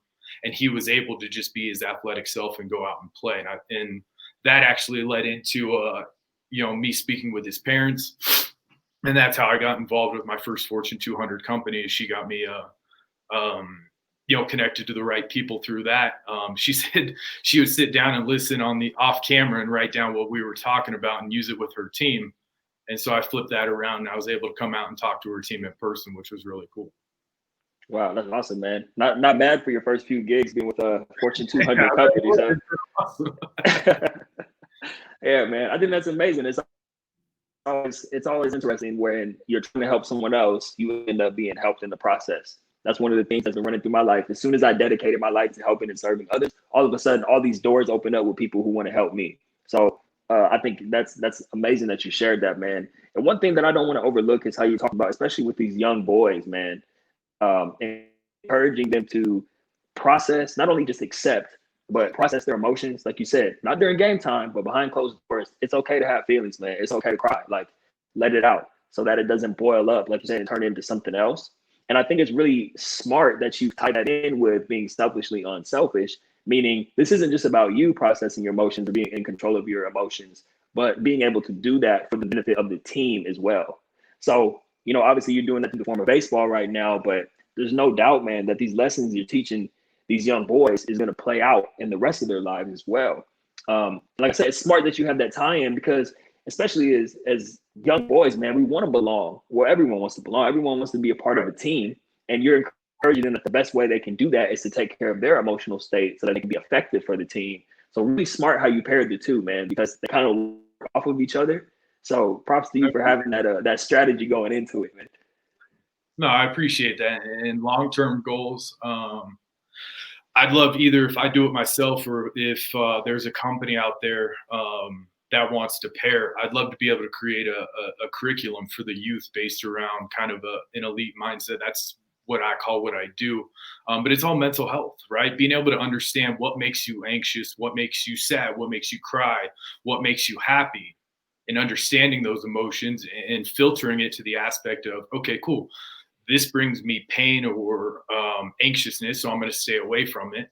But then on the flip of that, if you get thrown into a situation where you're going to get anxious, how to be able to control it and handle it. Mm-hmm. And so to start these, all young athletes, all young people in general, right? These aren't just athletic skill sets, right? This is stuff I've learned through athletics, but this carries over to anything you want to do. If that's friendship, relationship, sports, business, whatever it may be, man, if you don't take care of yourself, how are you supposed to be able to do well for the company? How well, for your family, for your relationship, whatever it may be. And I talked to a ton of people and it's like, I want to help. And I was like, that's great, but you need to work on you first. And in the process of helping other people, man, I've learned so much about myself in the last 6 months since I started this that I had no idea that I would. And that's probably been the most incredible thing. Right. Yeah, that's huge, man. And then, so you're obviously doing great work with these kids and learning about yourself through the process. How do you transfer that over when you go in to speak at a top tier company? what types of things are you talking to these people about? Because obviously you're working with different groups of people. The mindset still applies, but what's kind of the difference when you're speaking to a kid versus when you go in to speak to a Fortune 200 company? With kids, it's a little bit more of a blank canvas, right? Because they don't know this stuff yet, and they may not understand it. But the way I kind of relate it, I remember when I was a kid and I saw my first like car chase on TV, right? You're just glued to the TV to see what happens. And I remember there was a stretch where it was on like Monday, I saw the first one, and by Friday, it was like the third one. I was like, oh, I've already seen that. That's cool. And so I wanted to implement that same strategy, especially with failing in sports early on. Because now all of a sudden you keep hearing failure, failure, failure over and over again. It doesn't sit so high on the pedestal anymore. And I believe it was, what Classye said is, I don't fail, I pivot. And that's the idea, right? It's however you want to look at it. Man, you can say that I failed in corporate America. Okay, that if that's what you want to say, is cool. I pivoted off to create my own company and help kids, right? So however you want to look at it, and again, it's the optimistic or pessimistic outlook on it. When I'm dealing with companies, it's a little bit more difficult. People are set in their ways the older they get. So it's harder to find people that are in a growth mindset and be open to this. But one thing I think that separates myself when I come in and talk to companies is I focus on you to help better that company. And I'm in the works of trying to create a big profile on that. And I have no idea what I'm going to call it, but basically kind of like a better me, better we. So if a company comes in and focuses on the employees and gives them opportunities, if they have questions about, the struggles they're going through with, the ups and downs of what business is, the anxiousness. I put on a presentation for my current company, still in recruiting, again, transitioning out. And a lot of the questions that I got after is, how do I handle the anxiety before I walk into a big board meeting or a big room? And the first question I asked them, I said, do you know the material? And they go, yeah, of course. And I said, then what are you anxious about? You already know the material, but you're creating the outside source aspect and the pressure of the outside source to affect you. So take a couple deep breaths, slow down that heart rate, and understand the inner confidence that you have and that you portray when you speak about something that you truly love. And honestly, it's been awesome to see the transition. And for me, it's the light that flips on, especially with the younger generation and speaking on this. Because it's something you just kind of pound your head against the wall over and over. They don't get it, and they don't get it, and they don't get it. And then one day they come in and they're like, I got it. And you're like, yeah, I know. You can see it now. That's right, man. You got some good stuff over there, man. I love the methodology. I love the mindset behind it. I love the strategies that you use. And I love how you're taking that same concept of me, developing the best version of me so that we can connect it to we. How'd you say it was focus on me so we can, you said it great. Yeah. Again, I have no idea, what I'm going to go with, but what I have written down right now is kind of just a better me, better we. Right. That's how you said it. Better me, better we. I think that's huge. Not only for the kids, like we just talked about with their team, but how you're transferring that over into the corporate mindset. That's I think that really is a way to build strong organizations, is to have that me to we attitude. I see that with self-published in 30 days. That's definitely the mindset that is in the company, and we operate like that as well. The fact that we're even here doing a panel for former athletes through the company, like, you know what I mean? That's a me to we. They're supporting everything that I want to do, and I support everything that we do as a unit. But I want to talk about the future, man. Obviously, there's so many different routes you can go.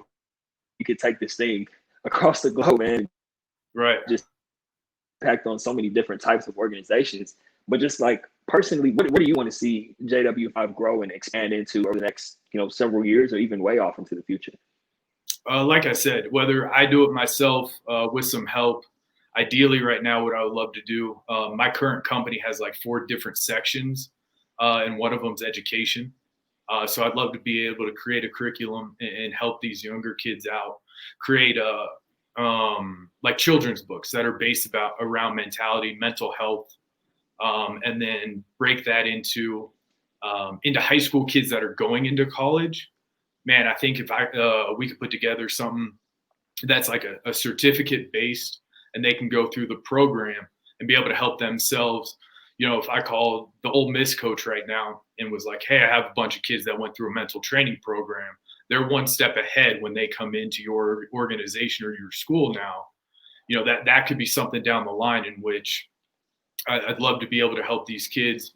Maybe if the skill set aspect only allows them to play in college and not on the professional level, have them have that one step where they're going to get the most out of that college experience, instead of, well, you know, my skill set or injury or this happened, and have that regret later on. Okay, I got that. That's really smart, man. You know, we got to have a conversation about those children's books down the line too. No, I know we do. You know, these are passion projects for me too, man. So anything like a former athlete like yourself is doing. Honestly, if I can get JW5, up and running the way I see, I'm a huge hockey fan and advocate, and that's part of the reason why I moved to Denver. So, man, if I could work with the Avalanche and help them, they're young and they're good, and they're going to be contenders for the next couple of years. So I'd love to be able to work one-on-one with their players, and just, like I said, create better players inside that team, build that team culture a little bit deeper, and go from there. So I think for me personally, that would be the ultimate goal, to be around hockey and be on the inside of it. I played like 1 year of like roller hockey and I absolutely loved it. But that's kind of where my passion is when it comes to sports, man. I can sit there and watch hockey all day. So to be able to work with the Avalanche would probably be the ultimate goal. And then, on top of that, to be able to get JW5 running and help these kids out and create more awareness in the community. I think a ton of athletes struggle with mental health, whether that's, depression, pressure that they put on themselves, outside sources, whatever it may be. But it wasn't until the last couple of years until athletes really came out and were like, hey, yes, I do struggle with this. And so my mindset behind that is if we can kind of nip that in the butt early on with the younger generation, just, in 10 or 15 years, if they get that experience before they go into the professional worlds, whether that's athletics or business, they're already going to have that mindset and they're going to be already ready to crush it. Yeah, absolutely, man. And I'm curious to know, because obviously you went into the future of JW5, which is huge. I think the mission is awesome.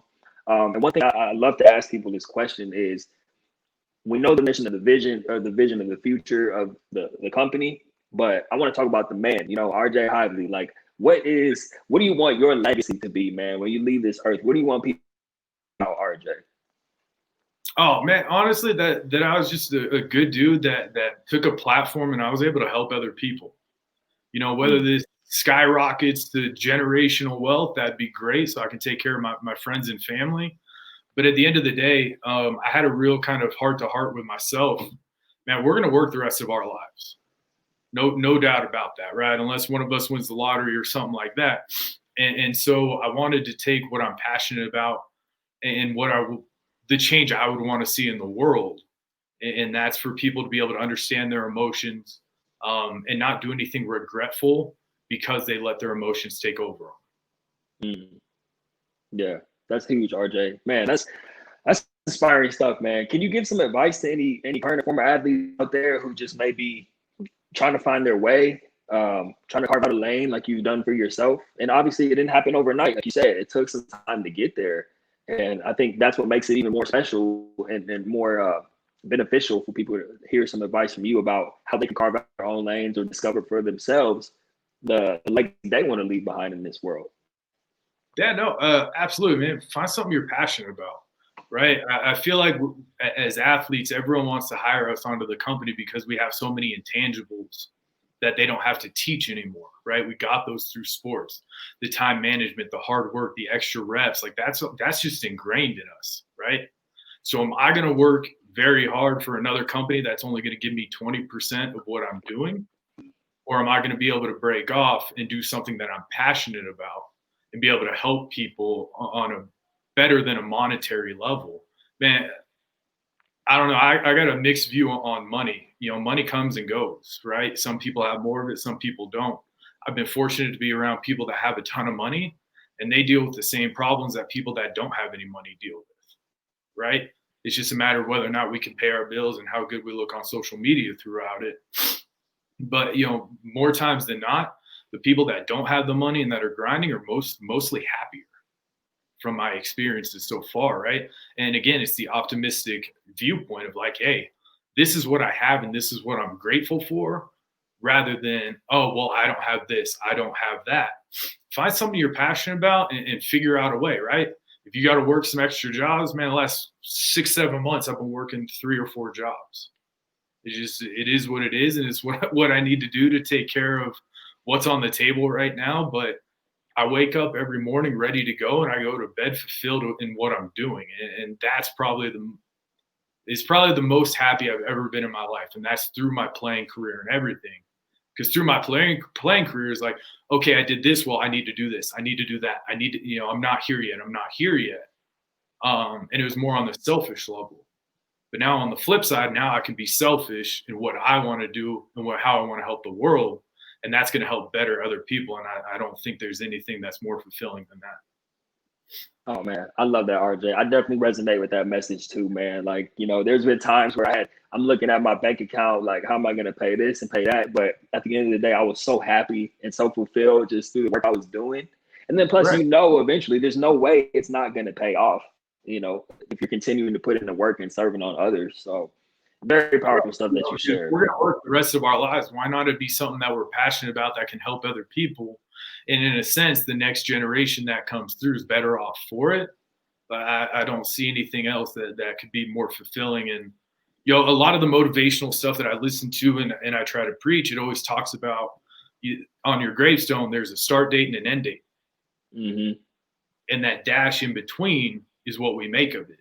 And that's our story, and so everyone, man, what's your book, what's your painting, what's your dash, whatever it may be, whatever resonates with you, go and find that and do it. It may not be a full-time job for you. It may not how you make your income. Maybe it's something you do on the side because you love sales or recruiting or whatever it may be. And I think that's where people kind of stop themselves is, I don't want to put in that work if I'm not going to make any money off of it or this or that. As long as you're passionate about it and it's bringing some good into the world, why not? That's it, man. And RJ, from one man to another, you're doing a great job with your dash between that start and end date, man. So I'm super happy to have, of course, man. Thank you, brother. I'm super happy to have connected with you. Of course, we connected by accident, and it's grown into something amazing. We're just getting started, man. Before we wrap up, I just want to say thank you again, of course, for coming on and sharing so much great knowledge, so much great wisdom. Brother, it won't be the last time either. But please, before we wrap up, tell everyone how they can get in touch with you, how they can learn more about JW5, all that good stuff. No, I appreciate that. The website's not up yet. It's up and coming. In my mind, January 1 is kind of where I see everything kind of going full bore off of that. I have 2 Instagrams right now. My personals are Hively27, and then the business one is JW5 Pro. You can find me on LinkedIn. It's RJ Hively, my first name, last name. And then the email that we have is rj@jw5pro.com. And honestly, everyone reach out. My life mission is to help people out. Whether that's monetary or not, I just want to share the knowledge that I have and go from there. I love it. Everyone, please go get in touch with this man. He's a solid dude. As you heard what's on his heart and his mind today, please go support what he's doing, get some great wisdom. Check out, support the movement and learn from this man. I'm learning a ton over here today. So thank you again, RJ, for coming on, man. You have a great rest of your weekend. No, man, I appreciate it. It's been an honor to be on here. So thank you very much. Absolutely, brother. See you later. Yeah. Oh, man. All right, everybody. Thank you for tuning in. This has been another great Athlete to Entrepreneur panel. Stay tuned for next month, another fire lineup for you. We're going to announce the dates and all that kind of stuff. I thank Self-Published in 30 Days for sponsoring this event. I want to thank Dana from Self-Published in 30 Days, our program coordinator, for being on the ones and making this thing flow smoothly. Please go check out my new book. Pre-order the book, ThriveAfterSports.com. Go check out Self-Published in 30 Days podcast, Author Spotlight, The Power of Story. I'm hosting shows over there as well. Check out the Thrive After Sports podcast. If you got any value out of this, I ask that you please share this with a current or a former athlete, or just anyone you think will get value from this. Obviously, we have some great panelists. Shout out to Classye James. Shout out to Rachel Maeng. Shout out to Jonathan Orr, RJ Hively, who you just heard from. Tons of people, tons of great people just dropping a whole bunch of value bombs. So really appreciate you guys tuning in with us, and we will see you next month.